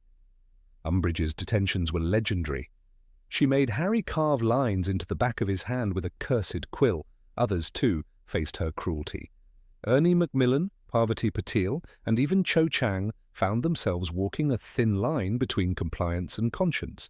The message was clear. Obedience would be rewarded with silence. Dissent would be met with pain. And yet, out of this repression, a spark of rebellion was lit. It was Hermione who first proposed the idea. If they could not learn magic in the classroom, they would learn it in secret. Thus, Dumbledore's army was born, not just as a study group, but as a movement. They met in the Room of Requirement, a space that gave them what Umbridge had taken away, freedom, safety, and purpose. Here they could draw their wands without fear. Here they could remember what it felt like to be powerful again. Harry, reluctant at first, became their leader. He showed Neville how to perform Expelliarmus with confidence. He watched as Ginny Weasley mastered the Reductor Curse. Luna Lovegood, dreamy as she was, proved astonishingly adept at Patronus work. These students, silenced in daylight, roared with magic behind hidden walls. The room became their sanctuary, their battlefield, their classroom. In the book, the contrast between Umbridge's lifeless classes and the vibrant energy of the DA meetings is stark. The students came alive again. It was the first time many of them had felt capable, respected, and brave, J.K. Rowling wrote. Their wands, once forbidden, now became extensions of their will. The swish and flick returned. The spark ignited again. Umbridge's insistence on non-practical learning became one of her greatest miscalculations. She believed that by removing wands, she removed the threat. In truth, she had only made them more determined. Fear became fuel. Injustice became incentive. Students who had never spoken up before found their voices. Zacharias Smith asked hard questions. Susan Bones practiced hexes with renewed intensity. The DA became a new kind of family, one forged not by house but by resistance. Fred and George Weasley, always the chaos bringers, used Umbridge's rules as a canvas for protest. When their fireworks exploded across the corridors, they were not merely pranks. They were spells of liberation. The twins never asked for permission. They simply reminded everyone what magic felt like when it was free. And when they left Hogwarts in a blaze of glory, even Slytherins had to admit Umbridge's grip was slipping. Still, the damage had been done. The exams approached, and students were woefully underprepared. The Educational Decree No. 24 made it illegal to form student organizations without approval. Decree No. 25 placed Umbridge as headmistress, but the wands, those slender extensions of self, remained symbols of quiet defiance. Every time a student touched theirs in private, they remembered who they were. The complete prohibition of wands in class created a schism between magical tradition and authoritarian paranoia. Hogwarts had never seen a darker classroom, not even under the shadow of the Chamber of Secrets or the threat of the basilisk. It was one thing to face external danger. It was another to be told in the heart of your school that magic itself could not be trusted. Even Professor McGonagall, usually composed, was visibly incensed by Umbridge's methods. She protested, albeit within the boundaries of decorum. "It is not our job to make them feel safe," she said once, "but to make them ready." She understood what Umbridge refused to see. That strength came from knowledge, and knowledge from experience. And experience required wands. When the inquisitorial squad began policing the halls, seizing wands from students in the name of order, Hogwarts began to feel less like a school and more like a prison. There was no crime, only control. And for students like Seamus Finnegan or Lavender Brown, who had been skeptical of Harry before, the truth was becoming impossible to ignore. The ministry was afraid, and fear, they were learning, made tyrants of bureaucrats. In a particularly symbolic moment, a third-year Hufflepuff named Owen Caldwell stood up in class and reached for his wand. He didn't cast a spell. He simply held it, daring to remember what it meant to be a wizard. Umbridge gave him detention for a week, but the message had already spread. The rebellion was no longer secret, it was growing bold. The day Umbridge tried to fire Trelawney and Dumbledore intervened marked a turning point. The students saw that not even professors were safe. They saw who would stand for them and who would not. And though they did not yet understand the full stakes of the war to come, they knew this: without their wands, they were nothing. With them, they were defenders, learners, fighters. Even children could be warriors. By the time the book reached its climax, with the battle in the Department of Mysteries, the difference between those who had practiced and those who had not was unmistakable. The DA had learned not only spells but courage, and all because Dolores Umbridge, in her quest to suppress, had awakened a generation of magic users. Her ban on wands was meant to silence. Instead, it called them to action. Number 23, Snape used his lessons to suppress Harry. In the shadowed corridors of Hogwarts, beneath the flickering torchlight and the scent of old parchment, Professor Severus Snape commanded a presence that chilled the air itself. Though the castle held many secrets, one of the more silent, yet persistent truths was this: Severus Snape, for all his brilliance in potion-making and defense against the dark arts, often used his classroom as a personal battleground against a boy who never asked to be his enemy. This was most visible during Harry Potter's 6th year at Hogwarts in Harry Potter and the Half-Blood Prince, when Snape finally stepped into the role he had coveted, Professor of Defense Against the Dark Arts. And with that authority came a deeper bitterness, sharpened and refined by years of resentment. From the beginning of that term, it became clear that Snape's lessons were not just about defending against curses or understanding the intricacies of magical protection. They were, in some ways, cruel performances, scenarios orchestrated to humiliate, degrade, and unbalance Harry Potter. Though Harry had faced far more terrifying foes, few enemies proved more psychologically invasive than a teacher who wielded his intellect and power with a blade's precision, aimed not at Harry's body, but at his dignity. In one particularly grim lesson early in the year, Snape chose to demonstrate the non-verbal spell Levicorpus. Without warning, he turned on Harry, catching him off guard and hoisting him into the air by his ankle, exposing him before the class. This spell, one Harry had seen his father use in a memory during his 5th year, was no simple instructional choice. Snape knew precisely what he was doing. He knew what the spell symbolized, and worse, he knew how deeply it would echo within Harry's mind, connecting him once again to the ghost of James Potter and to the long shadow of his father's schoolboy cruelty. The book reads, Snape pointed his wand at Harry, who was hit with a sudden rush of blood to the head as he was lifted upside down into the air. His robes fell over his head, and laughter erupted from the classroom. Harry flushed with shame, suspended in mid-air not just by magic, but by the crushing weight of inherited guilt and an audience of snickering classmates. Snape watched in silence, lips twitching ever so slightly, then let Harry fall to the floor with no more care than one might drop an empty cauldron. This was not education.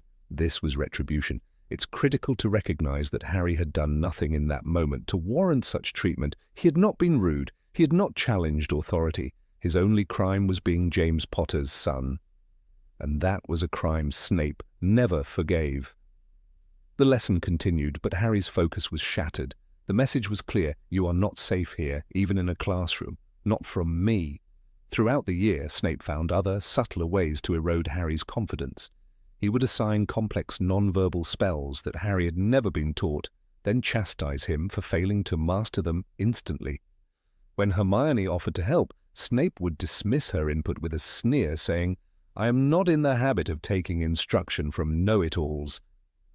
But when Harry faltered, it wasn't just criticism. Snape's voice took on a venomous edge, hissing through clenched teeth, laced with a loathing that had little to do with academics. Even the way Snape addressed Harry was calculated to degrade. He rarely used his name, preferring cold epithets like Potter, as if to strip away individuality, to remind Harry that he was not a student, not a person, but a symbol of everything Snape despised. This verbal distancing served to further isolate Harry from the class, making him feel exposed, unwelcome, and perpetually under scrutiny. In another lesson, Snape assigned the class a task involving the casting of protective enchantments. Harry, struggling with his focus due to the pressure and lingering humiliation, faltered. Snape swept in like a predator, his robes billowing behind him, and stood over Harry's desk. "Is this your best, Potter? A flobberworm could have done better." The room froze. Even Draco Malfoy, usually quick to mock Harry, was silent. It was no longer an academic environment, it was a courtroom, and Snape was both judge and executioner. What's often lost in film adaptations is the persistent psychological toll this took on Harry. The books make it abundantly clear Harry didn't just dislike Snape, he feared the classroom itself. He would walk into defense against the dark arts with his stomach clenched, his wand hand sweaty, knowing that any mistake, any sign of hesitation, would be seized upon. Snape thrived in this imbalance. He turned learning into a battlefield, and Harry into a soldier under siege. Ironically, Snape had long lobbied for this post, yearning for the chance to teach defense against the dark arts. But when he finally obtained it, his obsession with vengeance overwhelmed his professional duties. He could have been a brilliant mentor. Instead, he chose to exact emotional punishments for wounds inflicted decades earlier, wounds that Harry himself had not caused. Some of Snape's actions might have been excused as part of his cover, as a spy deep within Voldemort's circle. But these scenes, private within the walls of the classroom, offer no such justification. There were no Death Eaters present, no one to impress or deceive. These moments were pure expressions of Snape's unresolved anguish, anguish he refused to own, instead projecting it onto the face of a child he was sworn to protect. Snape's internal conflict is well documented. He loved Lily Potter, he hated James. Harry, in so many ways, was a living contradiction of that pain, his mother's eyes, his father's hair, and a destiny neither parent had survived to witness. But rather than seeing an orphaned boy caught in the chaos of a broken world, Snape saw a ghost. And ghosts, in Snape's world, were not mourned, they were punished.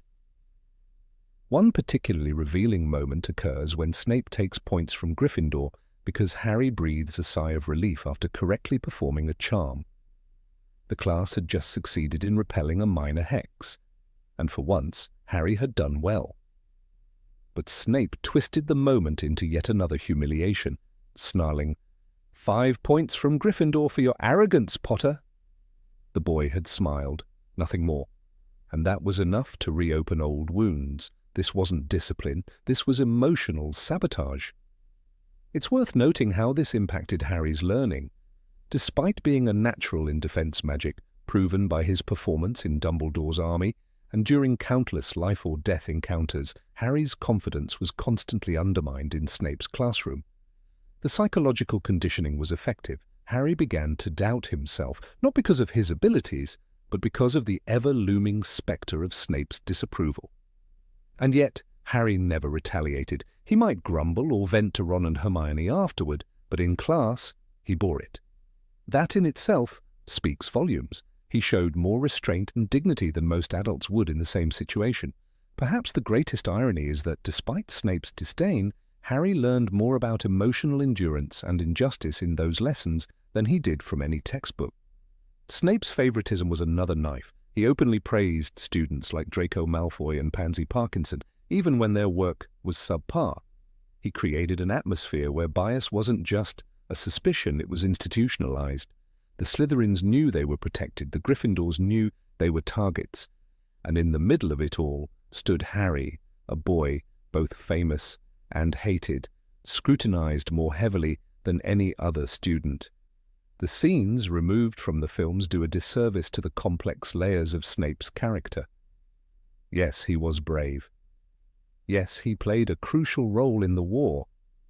But he was also deeply flawed. The books never shy away from this. Dumbledore himself says, "You are blinded by hatred, Severus." And it was true. Snape's actions were not those of a noble guardian. They were the lashing out of a man who never healed. Some readers have argued that Snape was simply tough on Harry to prepare him for the dangers ahead, but that explanation collapses under scrutiny.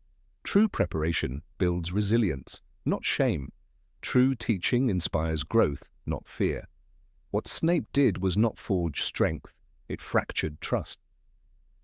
As the year wore on, Harry became increasingly weary of Snape's games. He knew there was more beneath the surface, more secrets, more bitterness, but he had neither the energy nor the desire to unearth them. He wanted to learn, he wanted to protect others. And yet, every lesson with Snape felt like a battle just to keep his head above water. And then, at the climax of the year, when Snape killed Dumbledore, the betrayal cemented everything Harry had feared. This man, who had mocked and derided him for 6 years, had now committed what seemed like the ultimate act of treachery. Only later would the truth begin to emerge, but by then the emotional scars had been carved deep. In the final reckoning, Snape's story is one of tragedy, but not only because of the sacrifices he made. It is tragic because he could have been so much more. He could have been a healer, a mentor, a protector. Instead, he became the embodiment of bitterness. Brilliant, yes, but broken and incapable of separating the past from the present. Harry would go on to name one of his sons after Severus Snape, acknowledging his bravery. But it is crucial we do not forget the rest. Snape's courage does not erase his cruelty, and in those dimly lit classrooms of Hogwarts, behind the rows of cauldrons and the silence of fearful students, Snape used his lessons not to uplift, but to punish. And that, too, must be part of his legacy. Number 24, Amicus Carrow personally tortured students. The final year at Hogwarts was a year unlike any other. As Harry, Ron, and Hermione searched for Horcruxes far from the castle grounds, the students who remained behind faced a nightmare that the wizarding world would only later begin to comprehend. Under the oppressive control of the Death Eaters, the school transformed from a sanctuary into a prison, and one of its darkest figures emerged in the form of Amicus Carrow. A name that would come to embody fear, cruelty, and torture within the very walls that once promised safety and learning. Amicus Carrow was appointed as the new professor of the subject once called Defense Against the Dark Arts. But there was no defense taught that year. The name of the subject itself had been changed to the Dark Arts, and the curriculum reflected the brutal ideology of Voldemort's regime. Amicus did not instruct, he commanded. He did not teach, he inflicted. And those lessons were not abstract discussions of magical theory. They were bloody, terrifying ordeals. From the first day of term, it became apparent that this was not a class meant to educate, but to indoctrinate and dominate. Students were no longer shown how to protect themselves from curses. They were forced to cast them. Specifically, Amicus focused obsessively on the Cruciatus curse. He demanded that students perform it on each other. It wasn't enough to know the incantation or understand the theory. Amicus wanted to see them cause pain. Neville Longbottom, once considered clumsy and unremarkable, rose in this darkness as a symbol of courage. He refused, and not just once, but repeatedly. He would not curse his friends, he would not obey. And for this defiance, Amicus made him a target. Day after day, Neville was dragged from class to be punished. He bore his injuries with a quiet endurance that inspired others, even as it broke the hearts of those who watched helplessly. The abuse was systematic and deliberate. Amicus didn't only want obedience, he wanted submission. He used the Cruciatus curse on students himself. He laughed when they screamed. In Harry Potter and the Deathly Hallows, the narration offers only glimpses of this terror through the eyes of those who spoke with the DA members in the Room of Requirement. But one thing is clear. Amicus found joy in his cruelty. Luna Lovegood, one of the brightest and most empathetic students at Hogwarts, was another who suffered. She refused to betray others, and her serene resistance only infuriated Amicus further. "They don't understand, do they?" she said calmly to Neville once, as she nursed a bruised arm. "That we're not afraid of them." But Amicus wanted them to be afraid. That was the essence of his teaching, to instill terror and demand silence. Amicus had no true magical prowess. He was not a brilliant wizard, nor a charismatic figure, but what he lacked in talent, he made up for in sadism. His spells were crude but effective. He would hurl students against walls, force them to kneel, and cast Cruciatus without blinking. And always he would sneer, as though daring anyone to stop him. "Pain teaches best," he once muttered, pacing before a silent classroom of terrified children. There was no escaping his reach. Hufflepuffs, Ravenclaws, even Slytherins, no house was entirely safe. Those who cooperated were spared, but only temporarily. Amicus thrived on betrayal. He turned classmates against each other, rewarding those who informed on friends. Parvati Patil once found a note slipped into her bag, accusing her of sabotage in class. She was hauled in front of Amicus and forced to explain herself. She wouldn't name names. The price was a night in detention that left her hands shaking for days. Detention itself was redefined. It was no longer lines or cleaning trophies. It was physical punishment. Amicus would lock students in the dungeons, leave them chained or worse, practice spells on them to see how long it took to break their spirit. He kept records, he experimented. There was nothing educational about it. He was not a professor. He was a torturer given a classroom. The Carrow siblings, Amicus and his sister Alecto, worked in tandem. Alecto taught Muggle studies, twisting it into propaganda that portrayed Muggles as animals and blood traitors, as enemies of progress. But it was Amicus who enacted violence. He enforced, he punished. The two of them ruled through fear, but it was Amicus who left the physical scars. Neville, Luna, and Ginny Weasley led the resistance from the shadows. They reformed Dumbledore's army, not as a club, but as an underground network of defiance. "Sometimes they disappear for days," whispered Seamus Finnegan, describing how Amicus would search the halls, wand in hand, furious that someone had painted another rebellious message on the wall. "Dumbledore's army still recruiting. You have friends here." These words were written in defiance of Amicus's rule, and he made sure those responsible paid dearly when caught. The cruelty escalated as the year went on. Amicus introduced public punishments. He would call assemblies and force students to watch as others were cursed.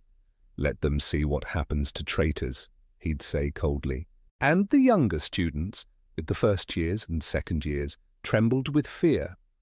Some cried silently, clutching each other's hands.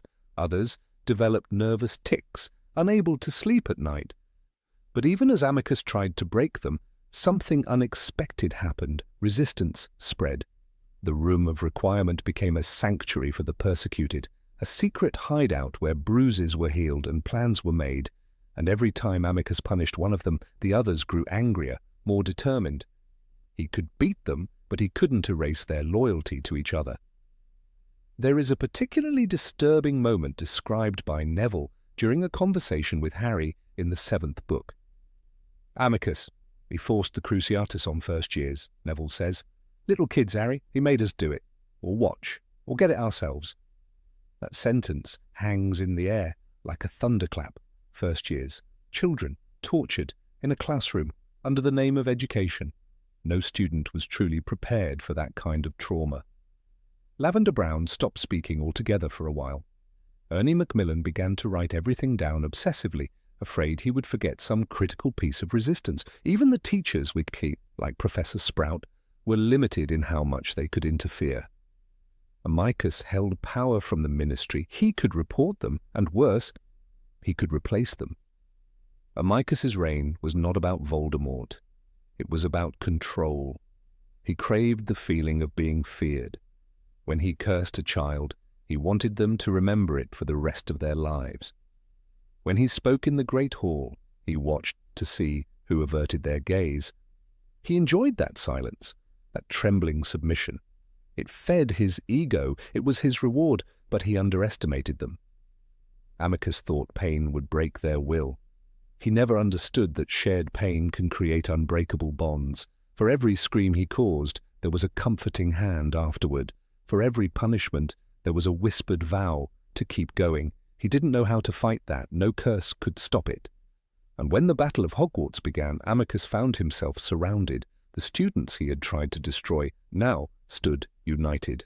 The castle rose in rebellion, and the Carrows were outnumbered, overpowered, and finally held accountable. In the book, McGonagall takes them down. "It was I who stopped them," she says, with the weight of justice behind her words. Amicus Carrow was not a teacher, he was a monster given authority. His classroom was a chamber of torture.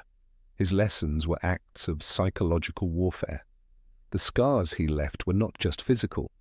They lingered in the minds of every student who passed through that dark year.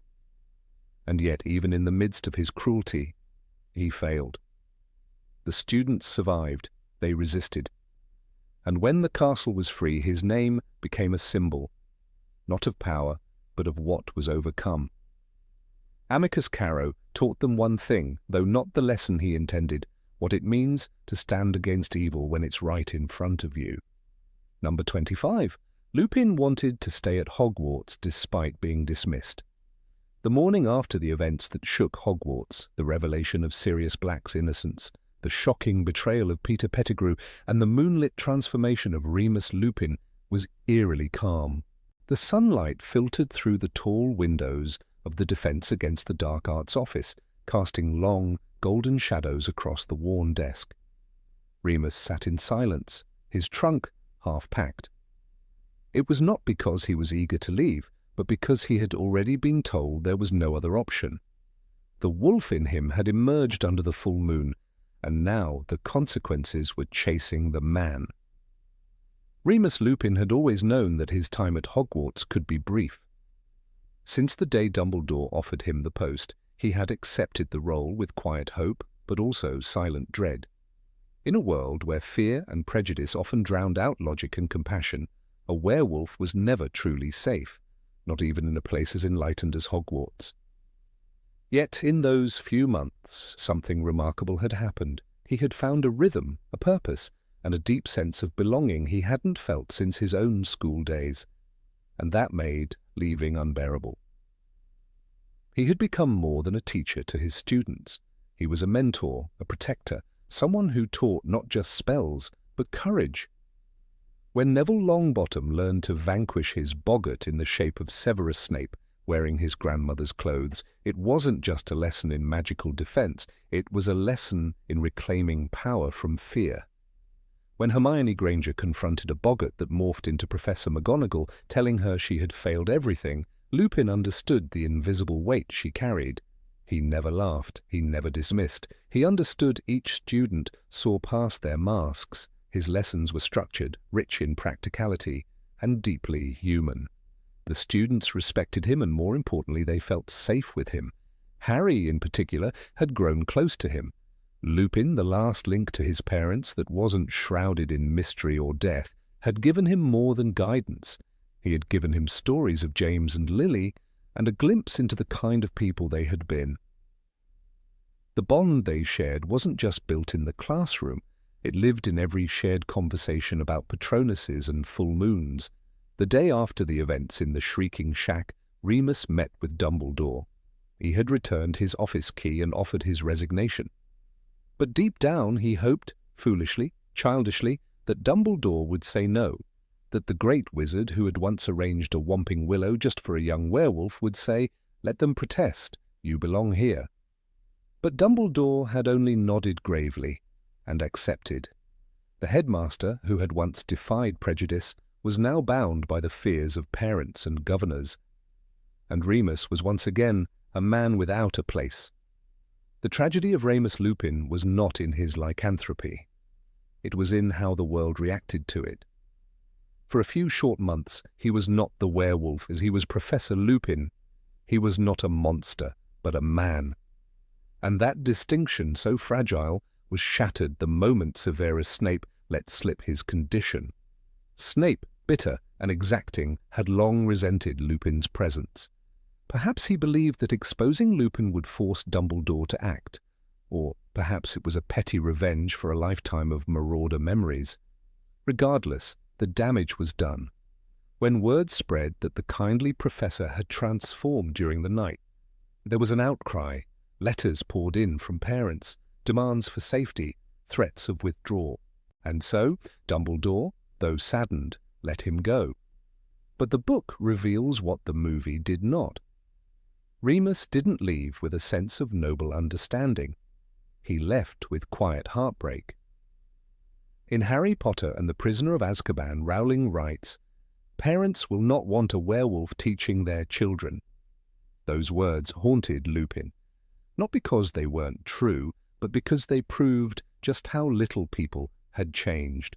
After years of isolation, of half-lives and shabby robes, Lupin had found dignity in teaching, and now, once again, it was being stripped from him, not for his actions, but for his nature.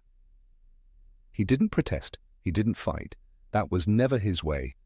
But inside he ached with the bitter recognition that no matter how hard he tried, no matter how many students loved him, fear would always win.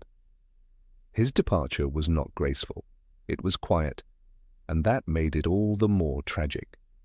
Rowling does not dwell long on Lupin's thoughts, but the sadness bleeds through the pages like spilled ink. He had believed, perhaps naively, that Hogwarts could be a permanent home, that after all the battles, internal and external, he had earned that right. The way students looked at him with admiration, the way they laughed during lessons, the way Harry clung to his words like lifelines, it all convinced him that he had finally stepped into the light. But that light flickered the moment the truth was known. The irony was painful.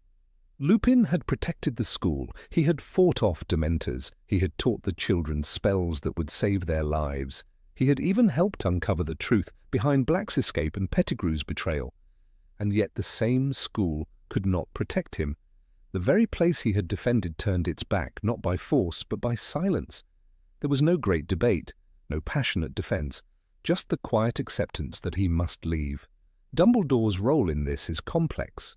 The old wizard had been Lupin's champion for decades. He had allowed a young werewolf to study when others balked. He had built secret tunnels and silencing spells to keep the child safe. And yet, even Dumbledore bowed to the pressure. It is perhaps one of the most human moments for Albus Dumbledore. A failure not of wisdom, but of pragmatism. He chose the safety of the many over the pain of the one. And Lupin, who had always been the one, understood. In private, Lupin blamed himself. If only he had remembered to take his potion, if only he had not transformed, if only Snape had not interfered. The word "if" became his silent tormentor, but the truth ran deeper. It wasn't his mistake that doomed him. It was the truth of who he was. And that truth had never been fully accepted by the world. The emotional toll was immense.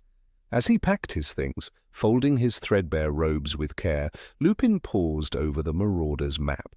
It had once been a symbol of mischief, of friendship, of brotherhood. Now it felt like a relic from another life. He had reconnected with Sirius, discovered Peter's treachery, protected Harry. Yet the cost was exile once more. The door that had been opened with cautious optimism was now closed, not slammed, just quietly shut. Harry, of course, was devastated. He had never had a teacher like Lupin, the kind who didn't just care about grades, but about the soul of a student. Lupin had told him about James, how he had been brave, reckless, loyal.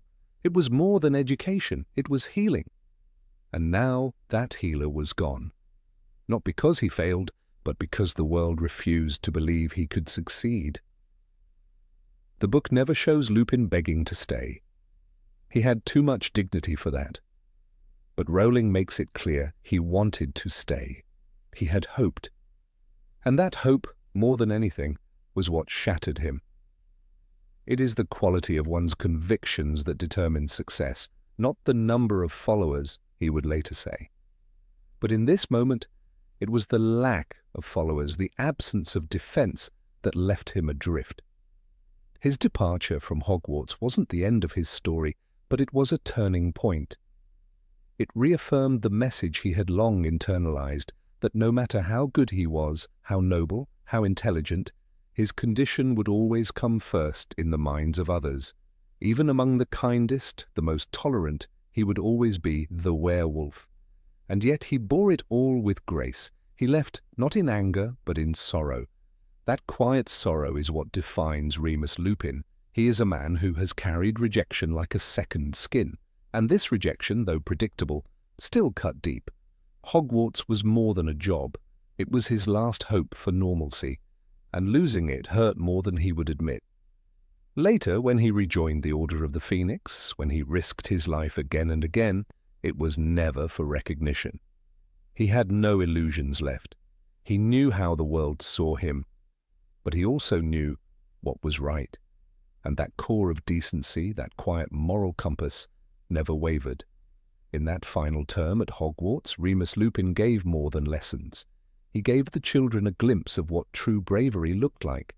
Not the kind found in battle, but the kind forged in shame, endured in silence and wrapped in compassion. He gave them everything, and when the world asked him to leave, he did, but not because he wanted to, because he had to, and that makes all the difference. Number 26, Lockhart planned to write a book about Harry. Few figures in the wizarding world have embodied the farce of fame quite like Gilderoy Lockhart. The once dazzling author of Magical Me and self-proclaimed vanquisher of dark forces had been reduced, by the end of Chamber of Secrets, to a shell of his former self. The very spell he had intended for others had backfired, leaving him wandering the sterile white corridors of St. Mungo's Hospital for magical maladies and injuries, amnesia clouding his mind like a dense fog. And yet, even in this broken state, one flame still flickered in Lockhart's core, the insatiable hunger for attention. It was this hunger that stirred the moment he crossed paths again with Harry Potter. It had been an unremarkable December day at St. Mungo's when fate orchestrated their reunion. Harry, accompanied by Hermione Granger, Ron Weasley, and Ginny, had come to visit Arthur Weasley after the snake attack. Guided by healer Hippocrates Smethwick, they wandered into the Janus Thicky ward, a place where patients with permanent spell damage spent their days in liminal quietude. And there he was, Gilderoy Lockhart, still smiling, still clad in silk pajamas monogrammed with golden embroidery, still signing autographs. "Looks like he's getting along all right," Ron muttered, watching the former professor scrawl a shaky signature onto a photograph. The image showed Lockhart beaming, wand in hand, a brave pose that belied the vacant stare in his eyes. He no longer remembered his past exploits nor the students he once taught or failed to teach, but he hadn't forgotten the thrill of having someone ask for his signature. The moment Lockhart's eyes landed on Harry, something stirred behind the artificial smile. Not recognition in the traditional sense, but something else. An instinct, a spark of intuition, of opportunity, a subconscious whisper from the deepest part of his fractured mind. "That boy," he murmured to the healer nearby. "He seems, familiar. Has he been in the Prophet?" The healer nodded with amusement. "That's Harry Potter." Lockhart's eyes widened. The Harry Potter? In that moment, something shifted. His hand, once uncertain, began signing with more vigor. His posture straightened. He called to Harry like an old friend. "Harry, my dear boy, would you sign your name for me?" The irony wasn't lost on the visitors. Harry, who had once dreaded Lockhart's relentless self-promotion, now found himself signing a card for the man who had once tried to erase his memory. But Lockhart, oblivious to the past, clutched the card as though it were a rare artifact. "Imagine," he said, not quite to anyone in particular, "my brush with the boy who lived. Quite the story." The seed was planted. In the weeks that followed, Lockhart's mind became consumed, not with memories of his own adventures, those were gone, but with the faint idea that he had once been someone grand, someone worthy of being in the same room as Harry Potter. The hospital staff humoured him. The Janus Thicky ward had few entertainments, and Lockhart's sudden enthusiasm became a welcome distraction. He began writing again, or at least attempting to. Crayons and parchment were provided, pages filled with grand titles and flourished signatures. Most were incoherent ramblings, but one idea returned with consistency: my days with the boy who lived. To the healers and visitors it was a harmless fantasy, but to Lockhart it was a mission. The idea of a book about Harry Potter awakened a purpose he hadn't felt in years. He began dictating portions aloud to the other patients, rambling stories that blurred fiction with fragments of news he overheard. We fought side by side, he would declare dramatically to a potted plant. In the tunnels beneath a great castle, a monstrous basilisk, you should have seen it. Sometimes he claimed he had shielded Harry from the serpent with his own body. Other times he insisted he had been the one to slay it, while Harry wept in gratitude. None of this, of course, was true. In fact, Lockhart had attempted to obliviate Ron and Harry in those very tunnels, only to erase his own memory when Ron's broken wand backfired. But in the haze of his mind, truth and invention danced freely. And what was a memory anyway, to a man who had once built an entire career on stealing the accomplishments of others? Healers noticed the increase in his activity. Miriam Strout, his primary caretaker, wrote in his chart that patient exhibited unusual coherence and prolonged enthusiasm when discussing young Mr. Potter. She added with a chuckle, "This is the most we've gotten out of him in years." When asked what had inspired this sudden productivity, Lockhart beamed and said, "Greatness recognizes greatness, dear. Harry and we go way back." Of course, the real Harry would have laughed at that had he not been so overwhelmed with grief that year. Sirius Black had died. The war against Voldemort was growing darker, and the idea of Lockhart writing a fictionalized memoir of a battle he couldn't even remember would have struck Harry as ridiculous, if not cruel. But Lockhart's delusion remained gentle, even oddly endearing. He wasn't trying to harm, he was trying to matter. Soon, the working title evolved.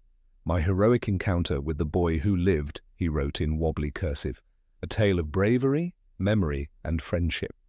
The book had chapters: The Serpent's Lair, The Wand of Destiny, and even Harry's Heart, a friend remembered. In one particularly imaginative passage, Lockhart described how he carried an unconscious Harry out of the Chamber of Secrets in his arms, cradling the boy like a wounded soldier, his robes tattered and soaked with venom. "The whole school cheered," he wrote. "Dumbledore shed a tear. Fawkes sang." It would be comical if it weren't so sad, but what struck the staff most was not the wild invention, but the sudden brightness in Lockhart's eyes. For the first time in years, he was animated, engaged, purposeful. He told the staff he would need a publisher. He began asking for quills instead of crayons. "Do you know if Flourish and Blots is accepting manuscripts these days?" he asked one bemused intern. "This story could be quite the hit, especially if we include photographs." His obsession grew. Lockhart began speaking about Harry as though they were intimate companions.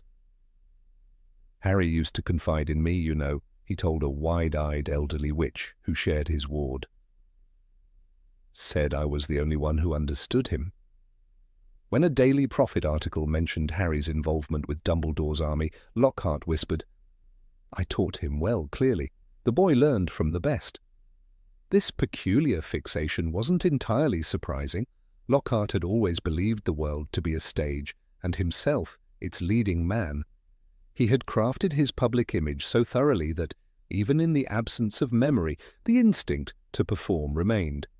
And in Harry he found the perfect mirror. Someone adored, someone chased by headlines. If Lockhart could link himself to that spotlight, perhaps he too could bask in its glow again. Even portraits seemed to play along. A particularly cheeky painting in the hallway outside the ward whispered, "The peacock's writing again, thinks he saved the chosen one." The other portraits chuckled, but Lockhart didn't hear. He was busy drawing a mock cover for his book. It bore an illustration of him standing tall beside Harry, their wands raised toward the heavens, their cloaks billowing in the wind. The title scrawled beneath, Lockhart and Potter, a tale for the ages. There was no malice in his delusion. Unlike the deception of his former life, when he stole stories from true heroes and obliviated their memories, this new Lockhart was guileless. He believed what he wrote. Perhaps in some strange way, it gave him peace. A connection to a world he had lost, a reason to get out of bed each morning, to write, to imagine, to be part of something grand again. Years later, long after the Second Wizarding War had ended, a former healer at St. Mungo's recalled the Lockhart manuscripts. They were oddly touching, she said in an interview with the Quibbler. Mad, yes, but filled with longing, like someone reaching through fog trying to hold on to one beautiful thing. She revealed that some of the pages had been preserved, others had been donated to the Museum of Magical History under the category Artifacts of Magical Psychiatry. Harry never read the book. He never even knew it existed. Perhaps it was better that way. The pages told a story that had never happened, through the eyes of a man who barely remembered his own name.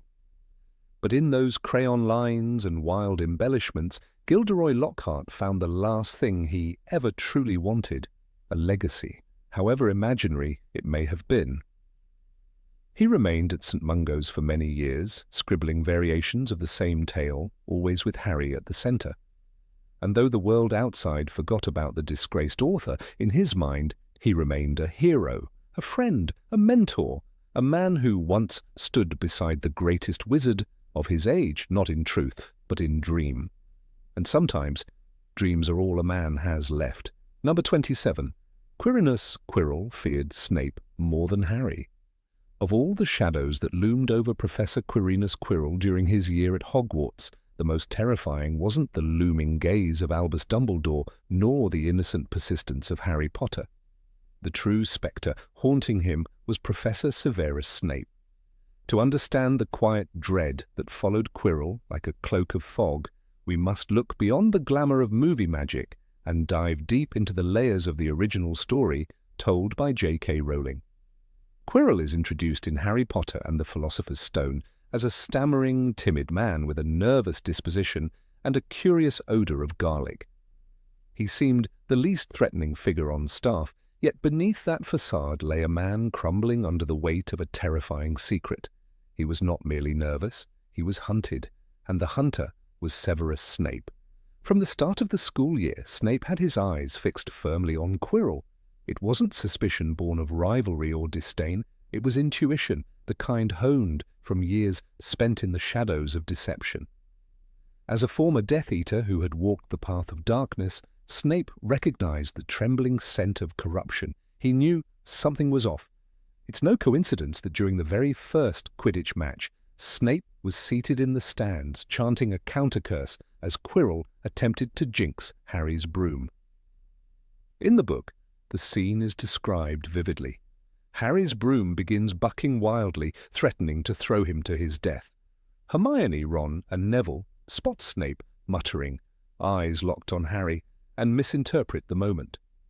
Snape was in the stands muttering with his eyes fixed on Harry. Hermione thought he was jinxing the broom. The truth, however, is later revealed by Dumbledore. Snape was trying to protect the boy. The actual culprit was Quirrell, who could not maintain his curse while being jostled by Hermione. But what matters most is this. Snape knew he was watching, and Quirrell knew he was being watched. Quirrell's fear was not born from suspicion, it was born from confrontation. At one point, Snape took him into the Forbidden Forest under the pretense of a stroll, but in truth it was an interrogation cloaked in shadows. The moment is subtle, nearly missed, but when Harry and Draco encounter a cloaked figure drinking unicorn blood, later revealed to be Quirrell hosting Voldemort, it is in that very same forest. Snape was not simply following rules, he was tracking evil. The scene in the forest cements the dynamic.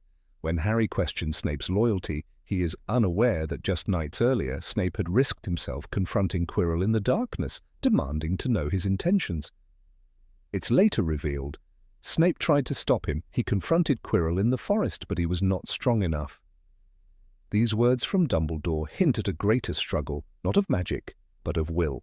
Snape, bound by his vow to protect Harry, was in silent war with a man already consumed by Voldemort. Quirrell's anxiety is never more palpable than when Snape is near.